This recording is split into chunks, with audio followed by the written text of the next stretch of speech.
Welcome to Tunnel Talk, no facts, all feelings wrestling podcast on the Social Suplex Network. I'm Allie.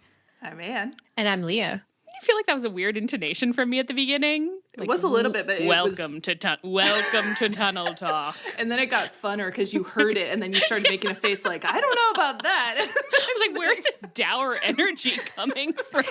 Welcome to Tunnel Talk.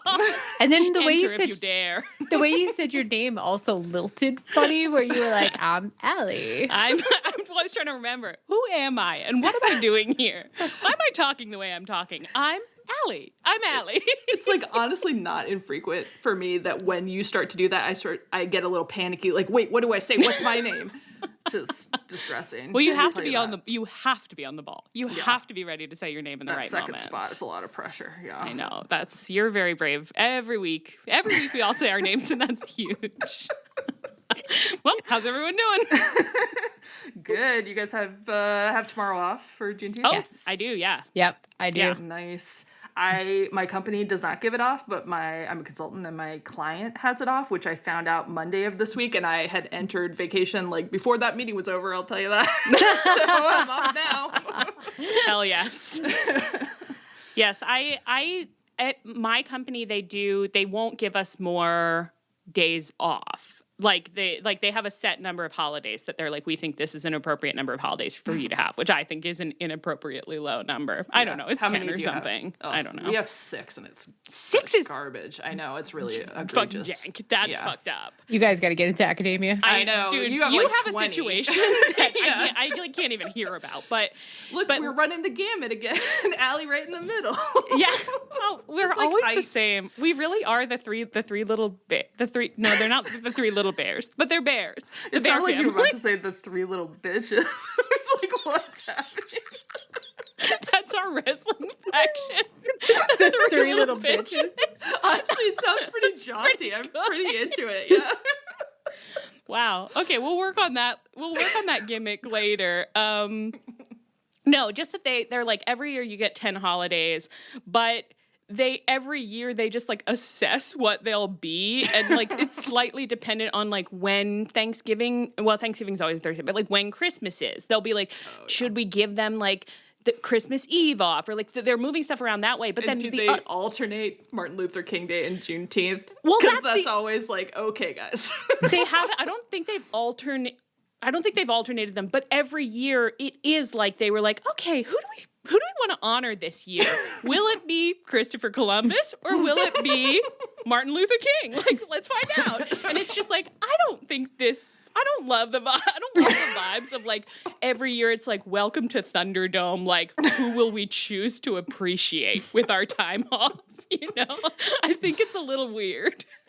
My work, really, like when Juneteenth, like, what was it, 2020, where everybody started giving it off, they really had this big discussion because they hate giving Veterans Day off because it's an inconvenient time in the school schedule. And so there were serious discussions about trading Veterans Day for Juneteenth. And then like a bunch of veterans group got very bad at it and they just gave it up and gave us both of them. But like So they they just gave really you both wanted. of them. Oh yeah. My work would be like, so you get neither. Ebenezer Scrooge is just like perfect. And nobody shall have the day. I do, in my perfect world, it would just be like all companies would just be on a slide that they can't get off of where different groups are complaining and they're just like, I guess. And next thing you know, we don't go to work anymore. It's National Best Friends Day. We don't go to work. We can't offend the best friend. No, the best Dustin friends and Greg, who are married. I would love Dustin and Greg to start a lobbying group for Best Friends. Oh my Day God, and just start please. going at the federal government bank Wow. holiday. Dustin and Greg take on the federal government is an era that I didn't know I needed, and I desperately do. If I could see Greg every day tweeting at the White House, question mark. It's dangerous territory, but... It is, but he is maybe the best tweeter on the AEW roster. He's so funny. He's so funny. It's crazy. I think he could be... I think he could get something done while being pretty mean. Question mark. That's true. And I feel like most of the current administration would want to impress a man with big muscles. You know, a man who eats that many eggs, like, that's all they want to impress. Greg is just tweeting the White House, like, pay attention to me, look at my eggs.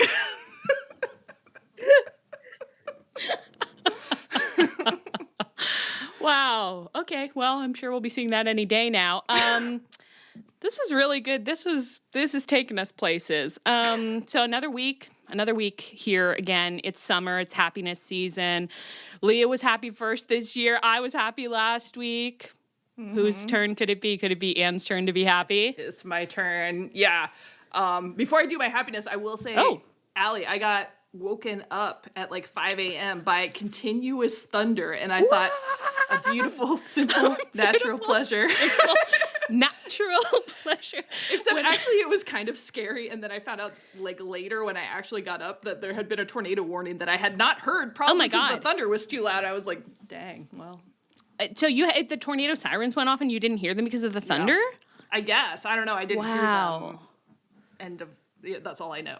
And yet I did hear thunder. So. And yet you lived. And yet I lived. Yeah. So whereas my parents, I guess, got woken up and went to the basement. Go down. Well, their whole basement got flooded. It's a finished basement. It has been torn apart. So they were like depressed, like, we can't even go to the basement. I was like, I guess you could sit on the stairs. But they like looked at the TV, in the living room, and then saw weatherman Jay Cardosi telling them that it wasn't, they didn't need to go to the basement. It was heading a different direction.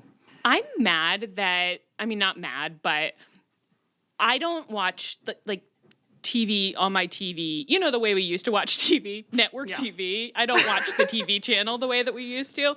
Yeah. But the last time I was visiting my friends in North Carolina, there was a whole thing we got into because one of their local moms is like crazy into their weatherman and follows is in a Facebook group about him. And it's just he knows everything. And there's a little weatherman cult around him. And I think about it periodically and I'm like, I wish I had a weatherman I loved. You can get an antenna for your TV and then pick up broadcast channels. I used to watch it all the time in the pandemic, actually, because I was watching the local news like crazy. I actually did have one of those leaf panels that you put on the window or whatever. Yeah. So maybe I will get back into that. But you should.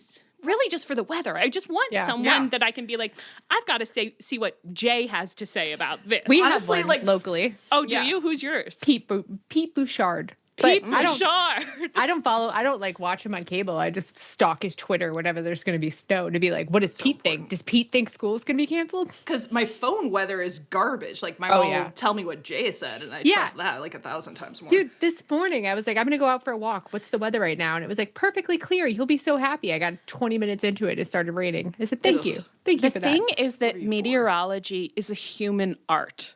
And you need an active mind behind these predictions. The machine will not suffice. Preferably with someone whose name you know and you can form a relationship with through your television. A parasocial relationship. Yeah, that's pretty important. What I want in every area of my life? A parasocial relationship. And I don't think that's a problem. When I was a kid, a local meteorologist went to our church and people just would yell at him when the weather prediction was wrong, basically.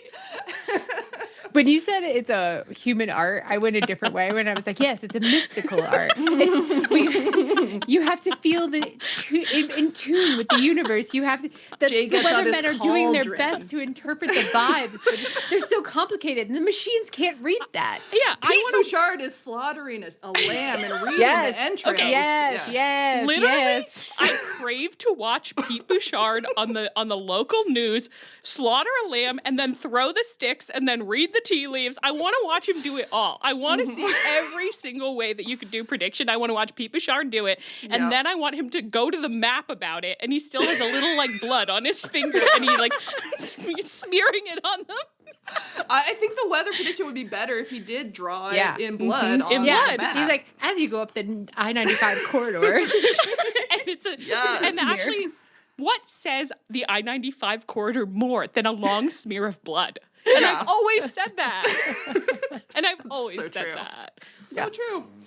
And you know what? These are the kind of beautiful, simple, natural pleasures that simply are not celebrated in our modern society. No. I really think when religion moved away from animal sacrifice, we really lost something. That's where it all started to go downhill. You're so right for that. Bring it back. Okay, so this has Bring been a it normal back. one Yeah, already. totally. Amazing. Yeah. Happiness. Oh, and so you're so happy. I'm so happy, yeah, to get away from the weather. Oh yeah, I did have one. So I started watching Widow's Bay. Me too. Oh my god, I've only watched the first episode and a half, but I'm like so into it already. Like it's on Apple TV, I think. Yeah. It's you know like what? They really are popping off over there, except for some significant duds that others like. Like, I don't understand why there have been 3 seasons of Silo or whatever, but they've got a lot of hits. I've heard of that one. Yeah, a lot of hits. And this one, it's like billed as a horror comedy, but so I thought it would be like like a comedy the way like The Bear is a comedy, you know, where it's like you might get a mild chuckle every couple episodes, but this is like straight up really funny. It is. It's really funny. I think it's like they cover a lot of ground as they get into it. I just finished last night episode 8 or something. I'm like pretty close to the end of the season, and it's great. Like some of the episodes are funny in a more straightforward way, and other ones are like really scary with moments of like that's the funniest thing that's ever happened suddenly in the middle of like a true nightmare. It's great. And it's partly because they got such good actors. The actors are incredible. Like every minor character is like the perfect person. Yeah, when he has to stay overnight at the inn and there's all those creepy board games that are both so creepy and so funny. It's like incredible. Yeah. Yeah. There's a game called Daddy's Home. It's a board game.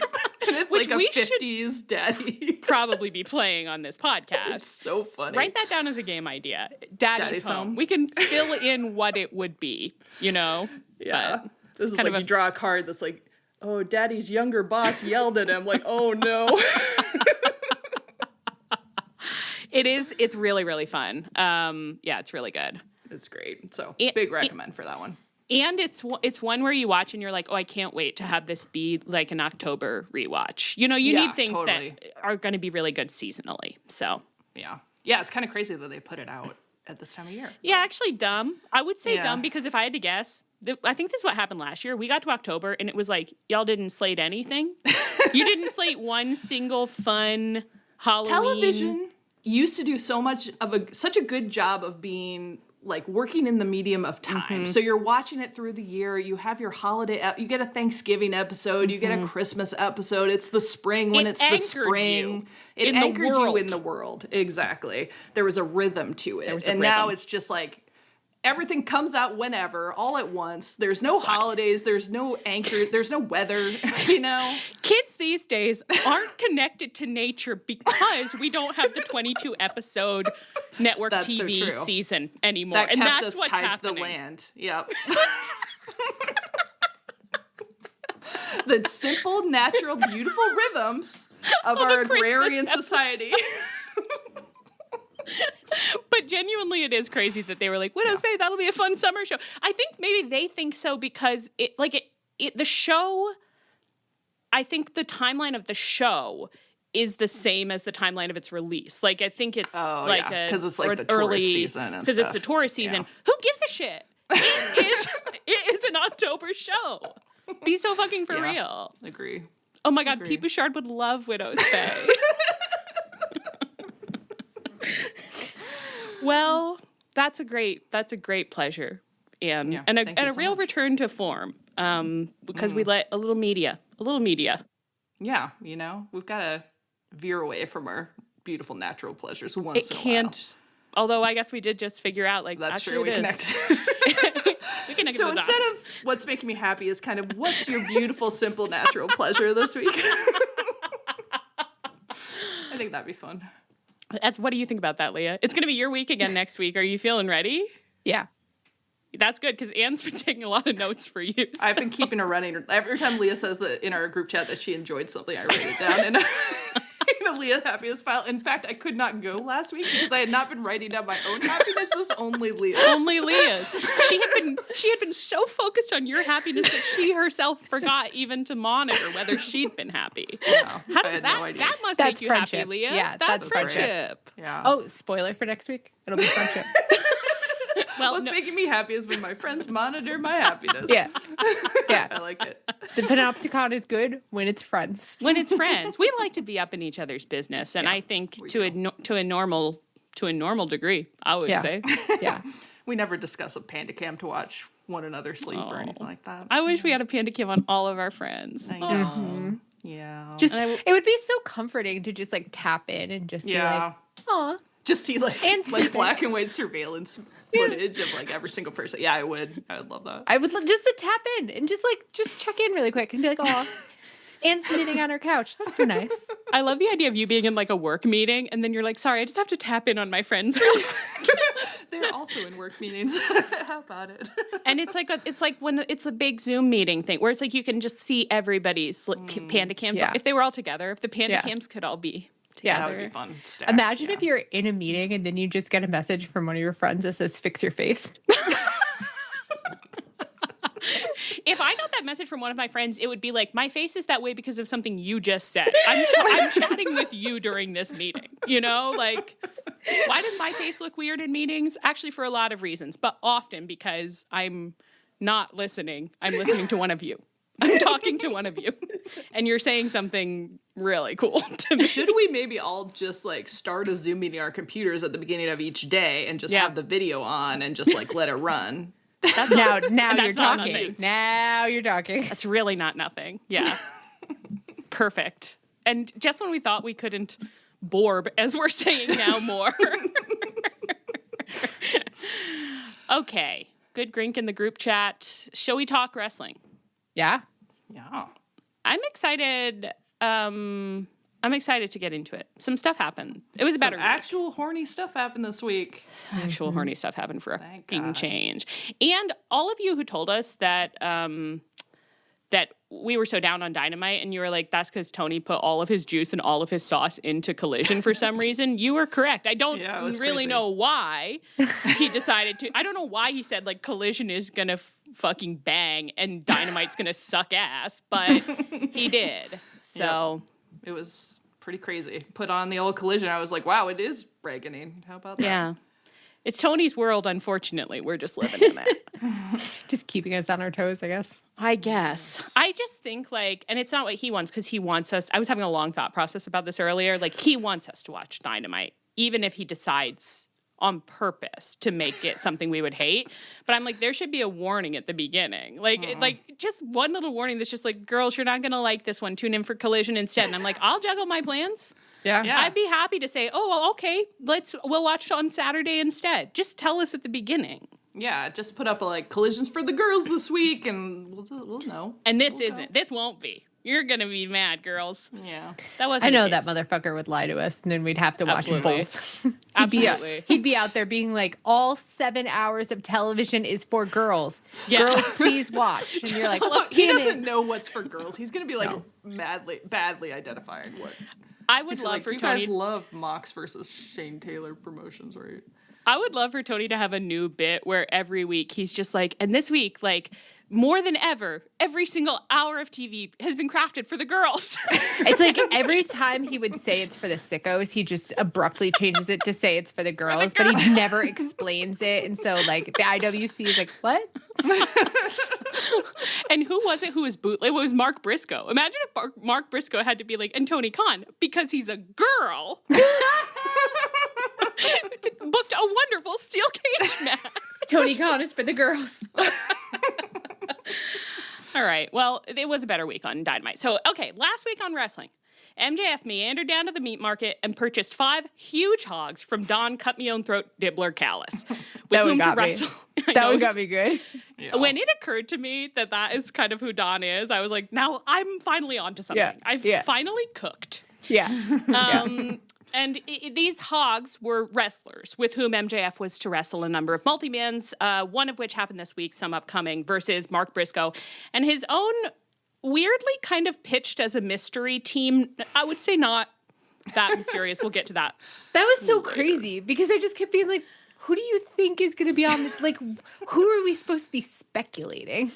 It was actually like a demented way of setting it up. It's like, let's just say it now. Like, again, it's Forbidden Door season. So I'm going into every show like, I wonder if I'll see a forbidden wrestler this week. I don't know who I'm imagining I would see, but I'm just thinking like the possibility is always there of a wrestler from somewhere else. And so they have this, it's like so baked in that it's like Mark Briscoe has a family, the conglomeration, he'll fight with them, and they're just like, Mark Briscoe will announce who his team will be right before the match. And it's like, what do you mean who his team will be? His team will be the conglomeration. Yeah. Unless you're teasing to me that there will also be some men from another promotion somehow involved, and not Ishii, who was murdered. And I was excited by that. And then that wasn't the case. That wasn't the case. It was just the conglomeration plus men from our promotion who make sense to be in the match. Yeah, who've like recently joined the conglomeration. Didn't you think the pacing was weird too, where it was like MJF like had his entrance and then they cut to this pre-tape where they like for 10 minutes talk about how they will be conglomerating this match. It's like, why didn't this happen like earlier in the show? Right. And you have to wonder if you were at the show, like, is MJF's team just like milling around? Yeah, like what are they doing during this? I think they were being I mean, the parts that we saw of them, they were being quite reactive to the video. So I guess they must have been acting, quotation marks, the whole time. But it was strange. Well, anyway, that's all off track because so on Collision, let's go back in time. On Collision, Mark Briscoe's friends, the conglomeration, cut a promo about this situation. Mark Briscoe having gotten this sicko cage match opportunity. And Kyle O'Reilly was doing a little evangelizing to Roddy and Ishii. And he was saying, boys, have you heard the good news? We have a path to securing Mark Briscoe's title shot. It's kind of like he's on MSNBC during election season. We have a path to securing Mark Briscoe's title shot. All we have to do is beat MJF and 5 Don Callis family members, blah, blah, blah, blah, blah. Mark is going to reveal the Dream Team this Wednesday on Dynamite. This is the segment to which we were referring, which happened right before the match. Doesn't matter. And he said it doesn't matter if they're conglomeration or conglomeration-adjacent civilian warriors, which I do love when he says that. But again, this doesn't make sense. Roddy interrupts. Kyle, it does matter because I hate Max, and I will forever hate Max. Roddy, I do think you got dropped on your head at some point in the last year. And Kyle loved his energy, and he said after we smash through that forbidden door, the next AEW World Champion is going to be from Sandy Fork, by God, Delaware. Imagine that. And I said, I love when you say Delaware. Say Delaware again. Delaware mention. Say Delaware again. Hey, can we get a map behind you? Can you get some blood on your finger? And can you just draw a line up the I-95 corridor right through Delaware? Right through that 10 minutes that it goes through Delaware? Do you think Kyle can find Delaware on a map? Ooh, maybe no. Where's he from? Canada. No, he can't. No, God, no. Absolutely not. Someone from Canada once said to me there were 52 states. I was like... That's such a bummer. I was a child at the time. And that's presumably because of weeks just mixed up. Yeah, probably. On Love Island this season, one of the contestants keeps wandering around being like, I'm from New Hampshire. Do you know where that is? And like, no one else on the cast like answers yes. Like they all just keep being like, no. And I feel like that's what's happening with Mark Briscoe backstage where he's like, I'm from Delaware. Do you know where that is? If you told me, though, that Mark Briscoe was like, I'm from Delaware, where is that? I would be like, yeah. I think he definitely knows the adjacent states, some of them. He knows Maryland for sure, but... And Pennsylvania, because remember he was pretending he was a Philly boy? Because he's a Philly boy, yeah. So he knows Pennsylvania and Maryland. And he might even know New Jersey.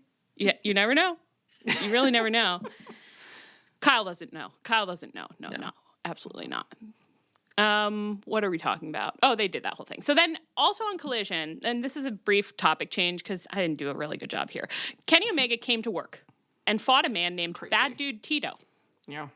Right up there with Big Ann, I thought. I really did like it. He is, quote, the heavy of TMDK. I said, what is TMDK? I had just learned it on Dynamite. And then I was going back watching the Collision stuff. I said, I've already forgotten. TMDK is Zack Sabre Jr.'s faction. And it stands for The Mighty Don't Kneel. Don't you when I feel... heard this, I was like, this is the wrestlers for dorks and dweebs. It's for losers and weirdos. It's not cool.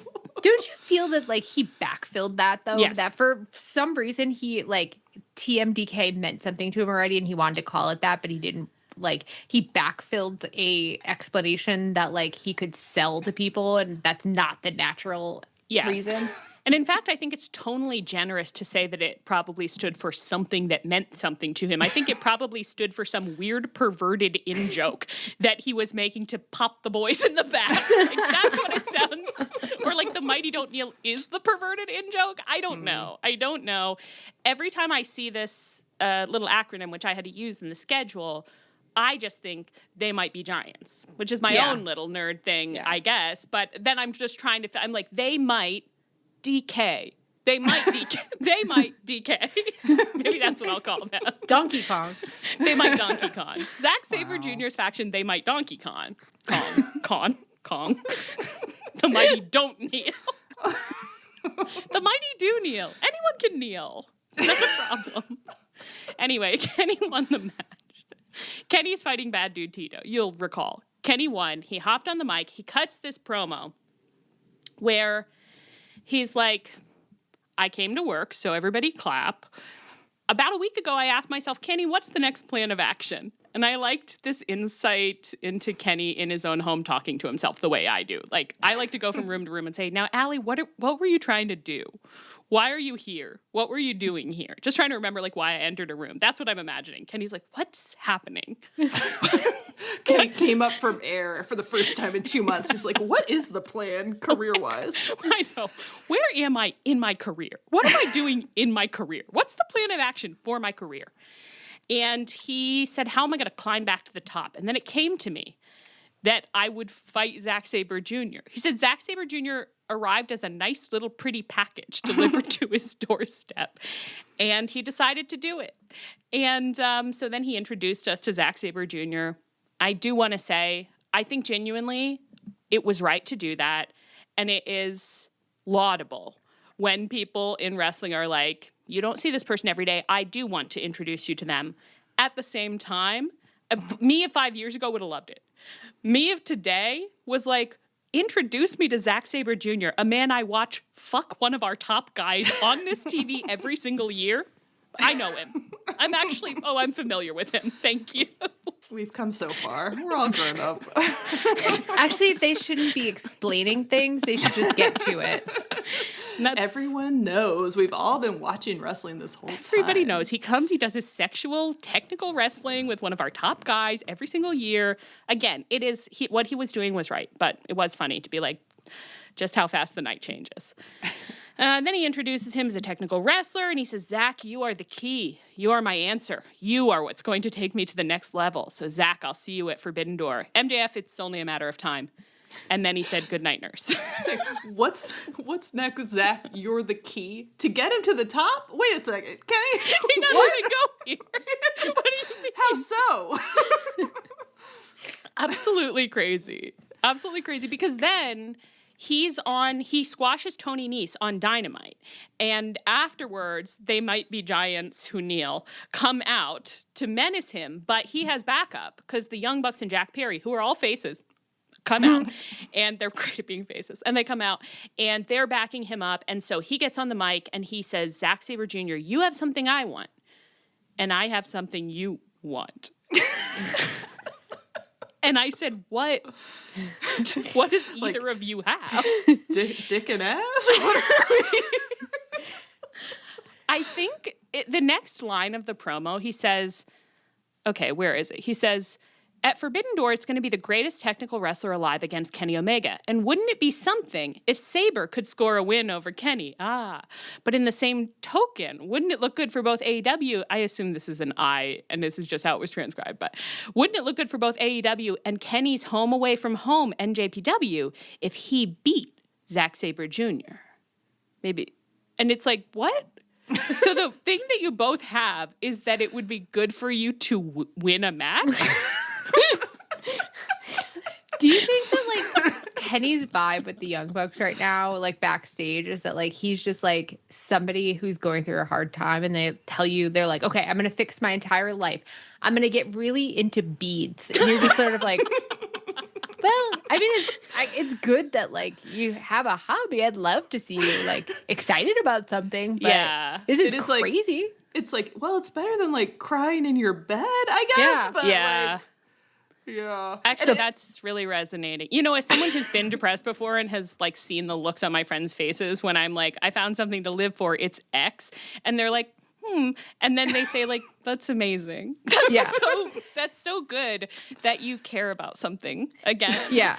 So that's Kenny backstage being like, I think I'm going to ask Tony if I can fight Zack Sabre Jr. I think that would fix me. Yeah, and they're like, totally. What do you think? Like, what are you going to do a storyline there, do you think? And he's like, yeah, because we both have something that the other wants. And they're like, what is it? Like, and I really thought when he said it, I actually got kind of excited. Like, I was like, oh my God, like he has a treasure and you have a treasure. Like, I was like, it's gold bars, it's doubloons, it's, I don't know, something. And so that his friends, the Young Bucks, are like, what is it that he has that and that you have? And he goes, if I won, that would be really good for me. But if he won, that would be pretty good for him. Like, yeah, totally. Yeah. And so Zack Sabre Jr. specifically? Yeah. And they're just like, whatever gets you to the pay-per-view, Ken. I know.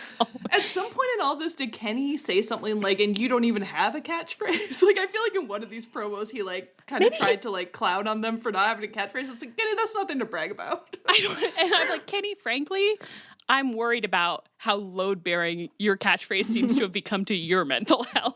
Like, it's like there's a really big wind-up to it every time now. So I see from a mile away that you're about to goodnight nurse me, and I say, don't do it. Don't do it to me tonight. I can't do it tonight.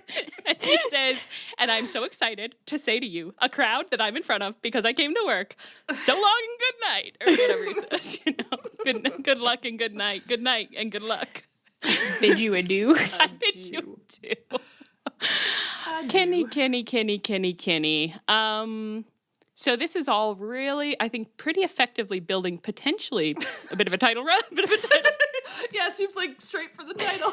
I was watching this like, okay, well, he said he wants a plan to like get to the top, so I guess that's in the direction. But it's like Zack Sabre Jr., huh? Like, it's like, well, he's gonna run a marathon. Like, well, he's kind of running a different direction than the finish line, but still, he's running. So that's something. Right. Yeah. He's like, I'm training for a marathon, so I'm running this children's foot race. And you're like, I mean, not that CSJ is a... Or just that he's going in a weird... Like, where he's like, I have no choice. To get to the title, I have to go through the Mines of Moria. But, like, in a world where you don't have to, you know, where they're like... No, you could just walk normal, actually. You can go the normal way. And he's like, I have to. I have no choice. Yeah. I've got to go hear the drumming in the deep.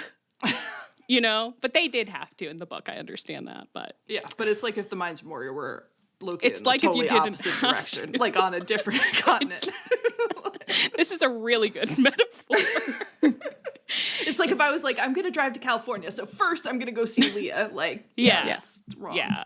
That does sound pretty vital, though. That not really wrong. That sounds Probably pretty important, should. though. I mean, I'm having a good time, obviously. Yeah. And I hope Kenny is having a good time. And I have to say, I love him with my whole heart. None of it did make a lick of sense to me. And it was pretty funny, though, to be like, Zack Sabre Jr. and we each have something the other needs. MJF, I'll see you soon. It's like, I'm always hearing that we should be treating the belts so respectfully, like it really matters a lot. But I like that to you, it's much more important to have a match for no stakes versus Zack Sabre Jr. And one thing you can say about that match, it's either going to be so good or I'm not going to watch a single second of it. Totally. Yeah. Yeah. Yeah. And it's not going to be mediocre. I'll give Kenny that. Give it to Zack. I think that's going to be all thanks to Zack. That no middle ground. Okay, so then that's what happened there. Do you want to say your hot take, Leah? It was funny.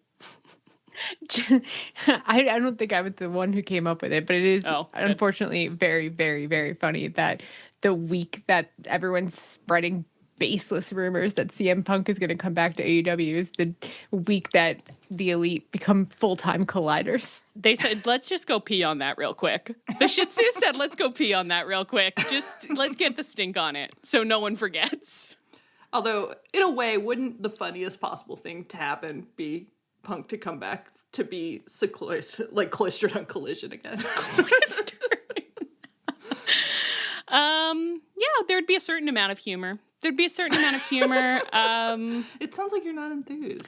I guess, I'm having flashbacks. Flashbacks, but if I were running like a wrestling simulation, I would definitely run that simulation for comedy, for sure.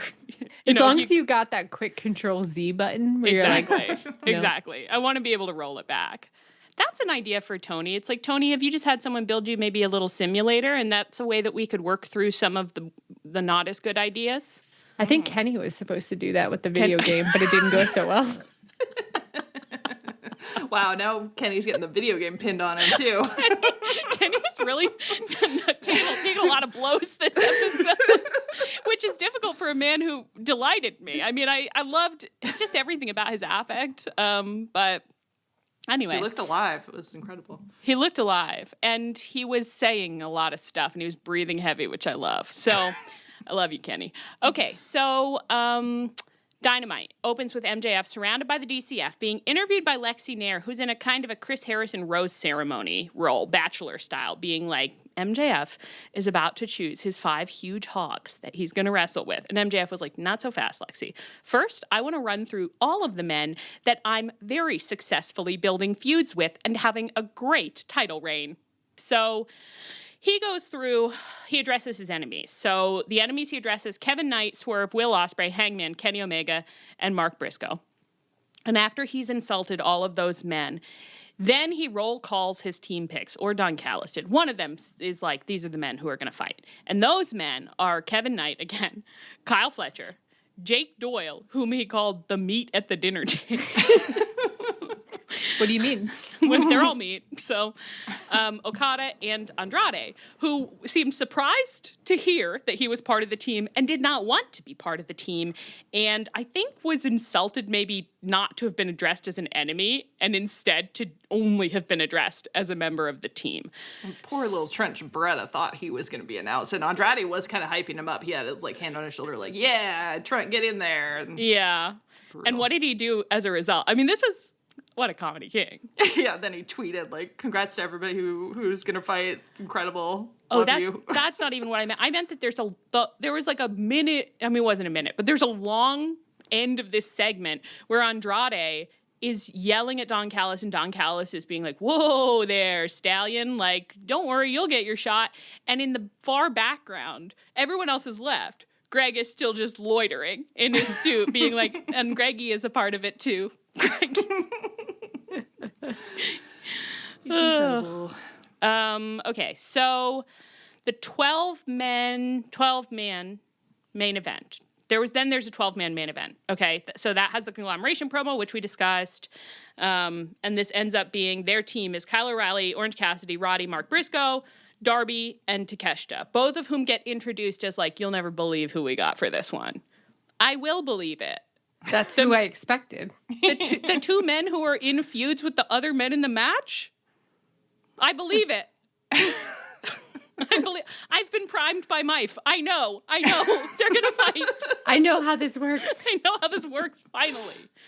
I actually did love this match, I will say. It was super fun. I had a great time. Yeah. I will say Mark Briscoe said he has a glass ceiling over him. And I'd really love it if our white male wrestlers, God bless them, would stop saying they have glass ceilings over them when they work in a very sexist industry. It's like, there are more men in the match you're in that have been on the show. The women have been on the show in the last, like, 6 weeks, man. Like, the last time we talked about it, had Mark Briscoe also been the one to say it? I think he may be a prime offender. I know that it's just that they don't know what it is, but it is just like, I feel like, wow, white men really have trouble distinguishing between like systemic oppression and just not getting what I want personally. What you want, yeah, which does explain a certain amount of our politics, I think. Yeah, quite a bit. Kind of a lot, yeah. Well, on that dark little note, anything that you want to note about the match itself? It was just like very fun. I don't remember anything specific, but it was like lots of men, lots of men. Oh, this was the match where I will say an all-time moment for me. At one point, I don't even remember why Kevin Knight was getting his ass like chased out of the match basically, and he launched himself over the barricade. It was one of the most effective flights I've ever seen in wrestling. I think Darby was chasing it. Darby was chasing him, yeah. It was, I was like, I've never seen it done that good, Kevin. That was truly wonderful stuff. Yeah. We got some Kyle fighting. It's good when Kyles fight each other. And then ultimately... Oh, you should say your hot take about Kyle O'Reilly's body. Yeah. I'm just worried that he's starting to look a little overly muscular and like almost ropily muscular at times on the top half. The thighs remain perfect, but on the top half... I think I said, I was like, I'm worried that Kyle is getting too muscular. I need him to eat a teammate if he has to. Like anything that he has to do to just like stay a little soft. And then I clarified and I said, to be clear, Kyle O'Reilly, I don't give a shit what Kyle Fletcher does with his body. He's to me is a lost cause. Yeah, he can do we've anything given up. long ago. We've given up on him. Yeah. Which Kyle Fletcher, the level to which he's shaved his head to look more like Don Callis, my God. What they've got going on, it's something. I want what they have. The clone sex they must be having. Incredible. I did one time find a picture of someone on Tumblr who I was like, this is legitimately my doppelganger. And I went to her Tumblr, which was like kind of fantastically horrible. Like it was one of those ones that it had been... You know, like an old, I actually don't know if you could do this on MySpace. It was one of those ones where it's like when you move your cursor in there, like a little flow of things flows after. Everything that could be happening in there was happening in there. And I just went through her selfie tag and was like, she is me. Like not totally, but yeah, like that's me. And I have to see if I have that saved somewhere. I really think about that a lot. So there's something, I'm not saying that I was. Were you attracted to her? No, but there was a certain undefinable sensuality to the experience that's never been duplicated anytime I've looked at any picture of anyone else in my life. To look at a picture and be like, that could be me, but it's not. It was kind of horny. I wasn't horny for her, but the experience of it, you know? Yeah. Sensuality, yeah. I wish it find for the link. Send it. I wish it for everyone. I hope we all get to see experience this someday. Yeah. So anyway, Anne, do you want Andrade and MJF to kiss? Not exactly, but they did have a certain amount of chemistry. I thought a little intensity in their interactions. Yeah, there was a whole thing at the end that I don't really remember exactly what was happening. It was about the post-match beatdown, I think. Yeah, I don't remember. I think the specifics at all. MJF was kind of big dogging Andrade. Like I think he was being like, "I pay you," and Andrade didn't want to do what he wanted. Maybe. I don't know. Yeah. Don Callis on commentary during this match. I'd like to have Orange Cassidy's arm as a trophy for my den. Incredible. Thank you. That's exactly the kind of thing I want to hear from you, Don. That's exactly the kind of thing I want to be hearing from you. He knows what he's doing. Yeah. He knows what he's doing. Okay. A couple of additional DCF subplots that were playing out over the past week, some during this match, actually all during this match, as aforementioned. So first, Kyle Fletcher cut a promo with Mark Davis on Collision. And you had something to say about, you found this surprising. This surprised you. Well, I loved it because as I was watching it, I was like, wow, Kyle's talking and Mark Davis is doing, making animated faces. And I'm just thinking, wow, he really looks like he can't talk. And then as it kept going, I was like, he's literally not going to talk. Like, I was like, he didn't. We can pull it off. We can pull it off. And by the end of it, he had not said a single word. I was like, I'm convinced, like, he can't talk. He is a great ape. Someone in the DCF is assigned to shave him every week so that he can appear on television. Onboarded. And I think that's canon as I've seen it on AEW. Like, prove me wrong. That's Bigfoot. They found him in the mountains. Don Callis said, I know what I can do with that. Yeah, they hose him down in the basement, and then they hand Greg and Rocky some razors. And they're like, go to town. Is maybe the most realistic conspiracy theory that I can imagine, is that if somebody found Bigfoot, they would immediately be like, and I will make you a professional wrestler. Yeah. Sideshow. The news. Sideshow. Yeah. If Bigfoot had to make a living, like, what else is he supposed to do? I'd read that book. I really would. Did you know that the video of Bigfoot, like that 2 seconds that you always see? Yeah. Did you know the Bigfoot in that apparently is female, and people get real weird about it? Ooh. Oh, Anne. I heard a podcast. Wonderful. You'll give us that link later. I'd love to remember what podcast I heard it on. Go into the cage, which must be escaped. Surely you've stored it in there. I'll find it. I remember the term that was used from some kind of Bigfoot forum post that was read, and it was pendulous breasts. So yeah, wonderful. Wow. It's going to stick with you. Wonderful stuff. Yep. I would just Google that probably, and then you just find Google it. Google Bigfoot pendulous breasts, breasts. It'll get you there. Bigfootess. Yeah. Try that one. I know some pervert is calling her Bigfootess. Okay. Probably. Great. Don't know what we're talking about. Oh, I think you also, though, Anne, you did say you were like, honestly, I forget that they knew each other. Like, it was startling to remember that they are both in the DCF and that they were a tag team. Yeah. We thought that their split would be emotionally resonant, but at the end of the day, no, it wasn't. It wasn't. It's like I literally forget they used to be husbands. I forget that they're both in the DCF because they're in parts of it that never interact with one each other until now. And then it's like I don't think either of them remembers it either. No, although when I looked at this picture of them standing together and Kyle is doing full-time sexual Don Callis cosplay now, and Mark Davis is now Bigfoot. I did have a moment where I like was thinking back to them as Aussie Open and being like, and they really looked like they matched then, and now look at them, like they look like they shouldn't be in the same frame. It is like they were like attached at the hip college boyfriends, and then they're at the reunion 10 years later, and it's like, and Kyle became a perverted stockbroker, and Mark Davis is like living off the land in Appalachia. And it's like, wow, life does take you places. You know, you think in college, you know where you're going, and you think you know who you're going there with, and you don't. You really don't. It does look a little bit like, I don't know if you've ever known like identical twins that really needed to differentiate themselves from one another. And so, quite a few. Like you get a real artsy one and a real like jock. Yeah. I don't know what, we had two, I want to say maybe three, but that can't be right. At least two sets of, I went to Catholic school growing up. We had two sets of twins in our grade, Colleen and Karen, and Brittany and Brianna. And they did wear, Brittany and Brianna especially, I took the SATs at the same time as them after we were at different schools at that point, so it was kind of exciting to see them again. And they were wearing matching velour tracksuits, but like color swapped, you know, like where there was like different, like pants match the top deal, where it was just like, wow, girls. And we are pretty deep into high school at this point. It is the SATs, so I'm wondering if it might be time to maybe set aside childish things. They said no, you know, and what do I know? I'm not a twin, so anyway. Does one of you want to say, Takeshita had a great line this episode. It was in that Conglom promo.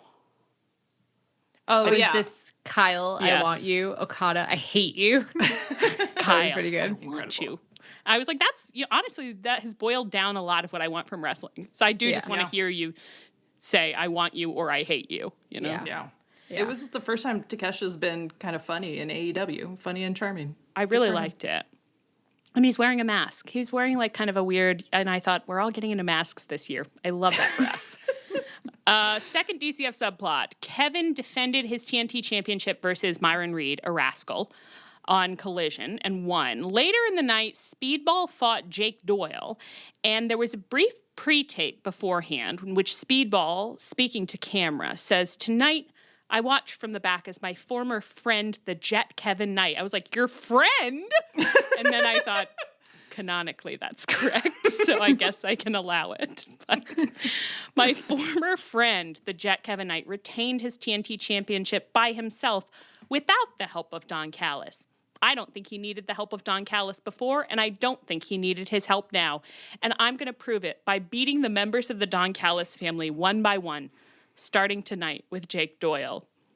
I think the internal logic leaves a little something to be desired. Mm-hmm. I actually kind of liked, though, that I was like, oh, Speedball, that's delusional. You think that this is really about him needing help? Like, I think that, you know, it wasn't a totally sensical turn, you know? So it's really... The way you phrased it here, where he says, and I'm going to prove it by beating the members of the Don Callis family one by one, starting with Jake Doyle. And then he went out there and lost to Jake Doyle. I was like, that's kind of Speedball in a nutshell. Yeah, it is exactly what you said about him last week, where it's just like, he always is like... Just like, and I'm going to do it. And I'm definitely going to win. It's like, no. It's always really funny to me when a tag team breaks up and one person very clearly wins the breakup, you know, like where it's like, oh, Speedball. Yeah. Kyle won his. Yeah. But it's like, oh, Speedball, that's humiliating for you. Yeah. Which can be great. I mean, I actually don't. Yeah. I'm interested in if we could lean into it in different ways because I think I am cloud storying about him pretty heavily now, where I don't think that I was supposed to take from that promo like, that's so sad you're having a delusional response to your breakup. But maybe it's like Kevin's barely thinking about you and you're like, if I just beat all of the DCF members, he'll have to if I just prove to him that he never needed Don Callis. Like, he's still stuck in, I can fix him. I can still fix him. I know. And it's like, you actually just have to love him like as crazy as he is, you know? Like, and it's like, not only will beating those guys not fix him, but you can't even beat them. So you're really way behind. No. So you can't, it's true. You can't even beat them. So he lost to Jake Doyle, then had to suffer the humiliation, which I guess he didn't really see because he was just like passed out, which is cool. He's like knocked out in the ring, and Kevin is just out there shirtless, just flaunting these tight muscles and celebrating Jake Doyle, who is looking pretty hot, actually, pretty beefy hot. And it was just like, oh God, Speedball, if I were you, and I just know he's like getting up eventually, and he's like, I'm okay, guys, I'll get the next one, and then Kevin really will see. But I'm like, you need to go to the shower. You shouldn't strip off. Just get in there, all your clothes, your little kimono, and cry. You need to have a really big cry in there, buddy. Yeah. So. I will say that during this match, there was a moment where like Speedball came over to commentary for some reason, and Kevin stood up and he just said in a low like voice, he just said, "Don't do this, don't do this." And I was like, "Hello, wow. This was the first time that I felt like either of them like tried to put a little something into this." It ruled. That's horny. Yeah, I completely missed that. Yeah, I'm gonna have to go find that. She said sweatily. I like that very much. Okay, I think that concludes all the DCF stuff. Did I miss anything in there that you wanted to say? I'm shocked that we finished it. It felt like there was like 47 DCF subplots. I think we have been here for quite a while. I think we've been in there for at least 30 minutes, maybe. So, okay. Well, let's set them aside. We do still have a tag team division. Okay, so don't worry about that.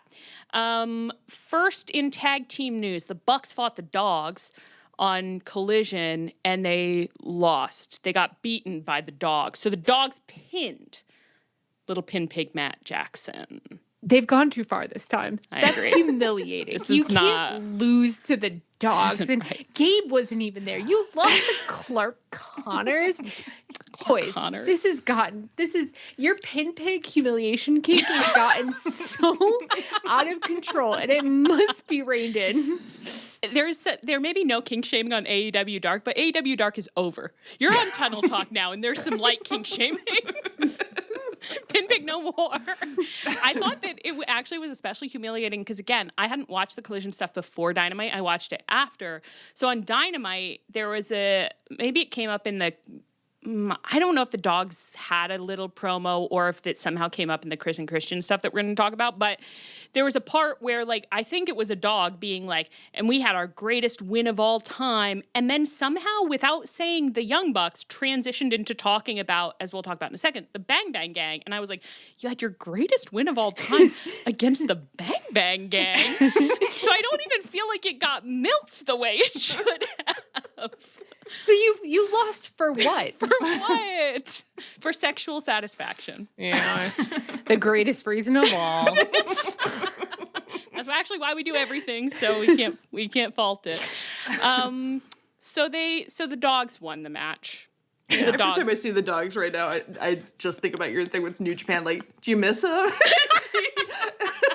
Pretty much everyone who used to be in New Japan, I just keep thinking, like, two New Japan fans. You miss them? You miss the Dogs?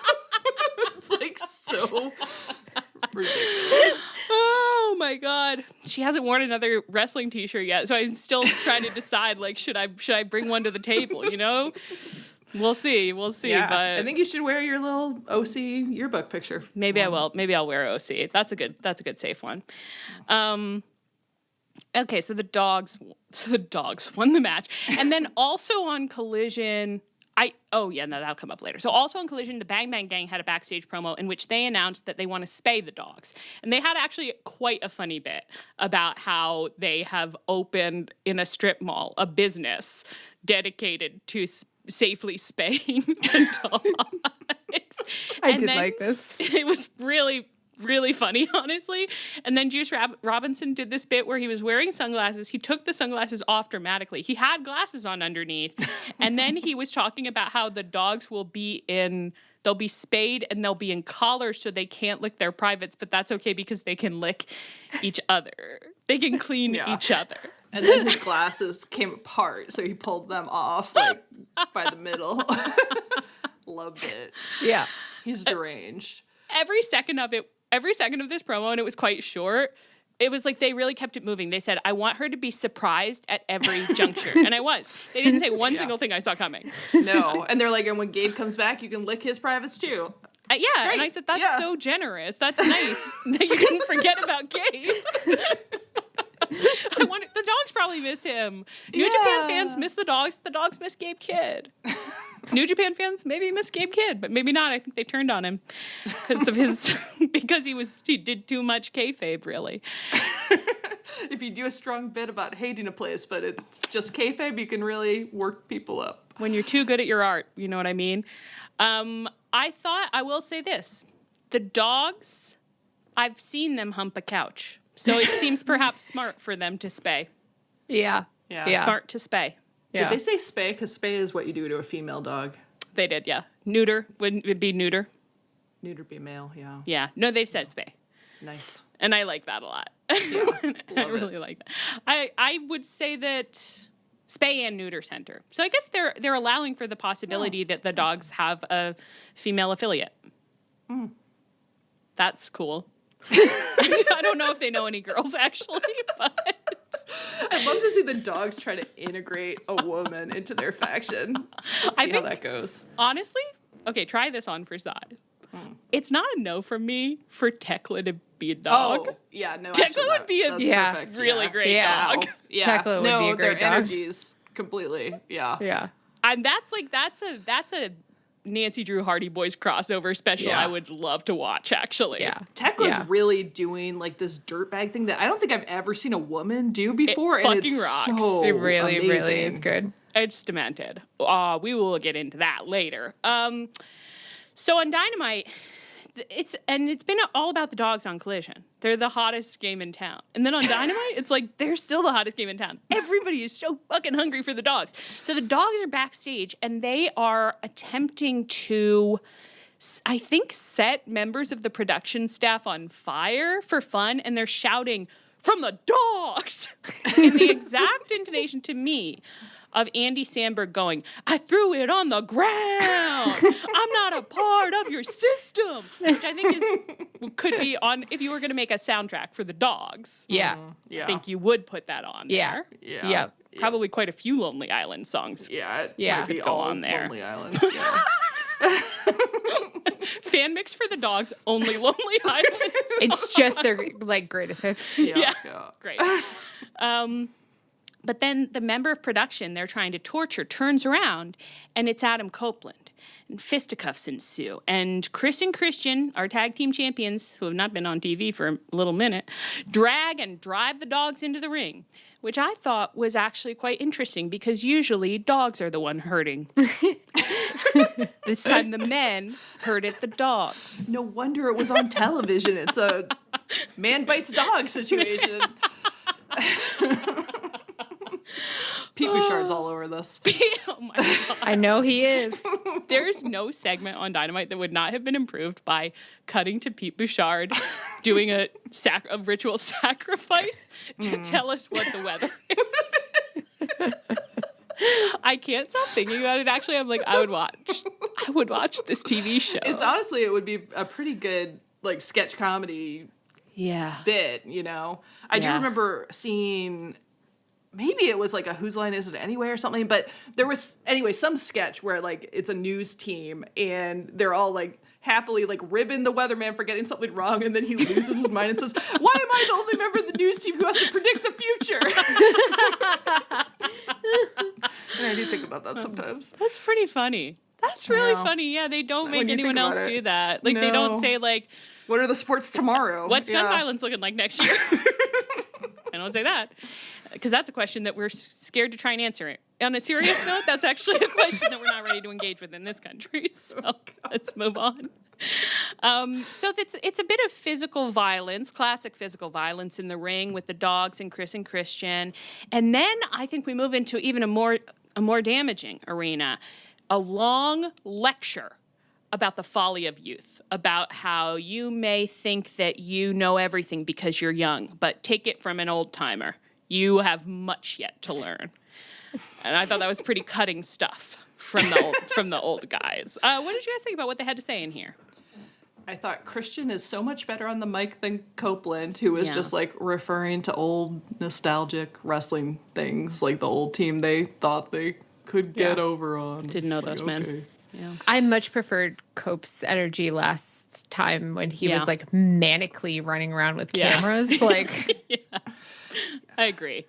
I think it seemed very practiced, which, you do have to practice stuff sometimes, but I think it lacked a certain urgency. And it did just feel, and there's something kind of funny about it, but not funny enough, It was funny for him to just be like, I'm a grumpy old guy. It just seems like kids these days don't even know. They don't even remember. Let me tell you a little story about us. Let me tell you. And then he was being like, the dogs, you guys are kind of like we were. And I was like, what? Maybe. I don't know. I guess I'm not sure. I can't really picture it, but if you say so. Were people going around saying, like, we have to spay them? Like, I hope so. I hope so. That would actually really thrill me to learn. Yeah. I would say there wasn't much to it, Yeah. So the dogs are going to fight Chris and Christian at Forbidden Door. That was what this whole setup was. Mm-hmm. Because none of the matches on Forbidden Door are crossover matches, but we also have no stories, so let's... It's crazy that New Japan couldn't send us a tag team. Like any tag team. You can't spare just a couple of... Just anybody. Just look under the... Can you just look under the couch cushions? I feel like we should have, like, someone had to go around to other promotions and be like, we'll take anybody. We really don't give a shit. Like, if people don't know who they are, like, we'll just say they're a really big deal. Just find us someone.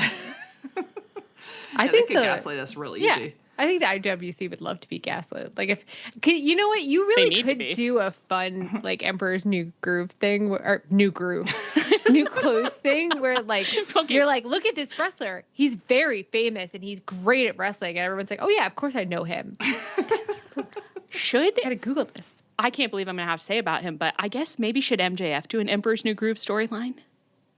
I mean, he's the most likely to. I would like that. That's kind of for him. So let's tuck that away for another day. But that's not. MJF, you can steal that idea from us. That's okay. I would love it if you stole that idea. I know you won't, or you'll do like one part of it, but then like you won't do the part where it's like you have character growth. I think that might have been the plot with Wardlow, kind of. Yeah. A little bit, yeah. Now that you're saying it, yeah. What's his little guy's name? Paco or something. Yeah, maybe that sounds right. That's totally possible. Okay, well, and then CM Punk was no, just kidding. Okay, well, we won't get into all that. But so the dogs were there. Oh, so they're gonna fight the dogs. Lee, I thought you said in your notes you were like, I think it's kind of cowardly of Chris and Christian not to find a little New Japan team to fight. Yeah, I agree. You're the champions. Go find us a little, New Japan or CMLL. Find somebody from any other promotion. Just find us a team. But they didn't. I don't understand why we're doing so many AEW on AEW matches. I think it's fucked up. I am like rename the pay-per-view then. Yeah. The only person I will give Kenny and Zack Sabre Jr. can get like I don't know, a medium normal number of points. You can get you total pass. You're fine. That's fine. The only person who's getting an A+ this year is Thekla, and Thekla is getting like an A+++++++. Absolutely killing it. Because the rest of them, it's like they have no excuse. It's like you're not doing a story and you're not fighting New Japan or CMLL or anybody. Like, so what is the point of this pay-per-view? Right. I don't get it. Ridiculous. But I don't understand. Like, I'm like, okay, so the Dogs fought the Bucks, and the Bucks lost. And now the Dogs are going to fight Cope and Christian. And the Dogs and the Bucks I guess they both wanted to fight Chris and Christian. So they're not, this is all just to prevent the Bucks from fighting Chris and Christian too soon.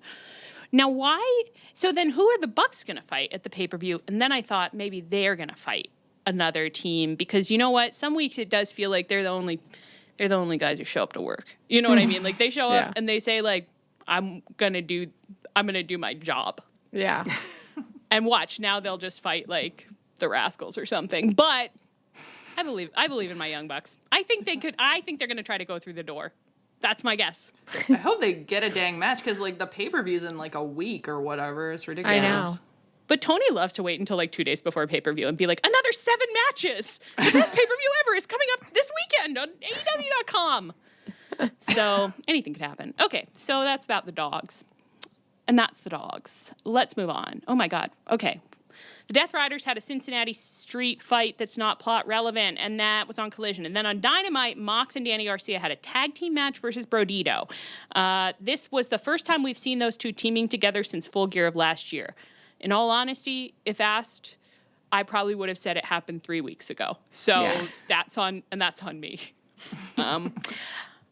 Well, everybody always treats them. They're such a important tag team, and I mean not like important, but like an established tag team. Everyone's always gassing them up. You're telling me they don't even fight together? No, okay. Not since Full Gear of last year.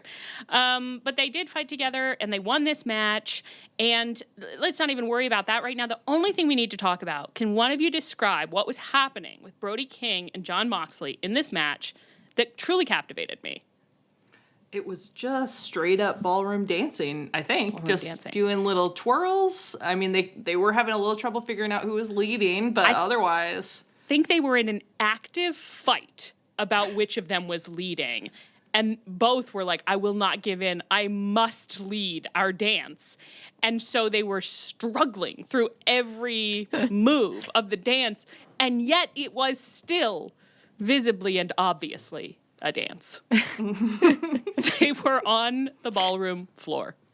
And I loved it. It's like, book them for Dancing with the Stars. Like, what are we doing here? What could be putting on a charity ballroom dancing show? I would give anything to see Brody King on Dancing with the Stars. Anything. Kit, it's like, Tony, are you a billionaire or not? Hire 12 professional dancers and host a special Dancing with the Stars only for wrestlers. Do you have billions of dollars or not? Act like it. They'd love Brody King on Dancing with the Stars. I'll tell you that. Oh my God, yeah. And I would love him. Yeah. It's so funny to me that in Britain it's called Strictly Come Dancing. I say it to myself a lot. Or I think that's the equivalent show, Strictly Come Dancing. I love it. So funny. And then they abbreviate it and they're like, yeah, she was on Strictly. Strictly. Adorable. All right, wonderful. Bandito bridges Danny Garcia bridge pin, whatever.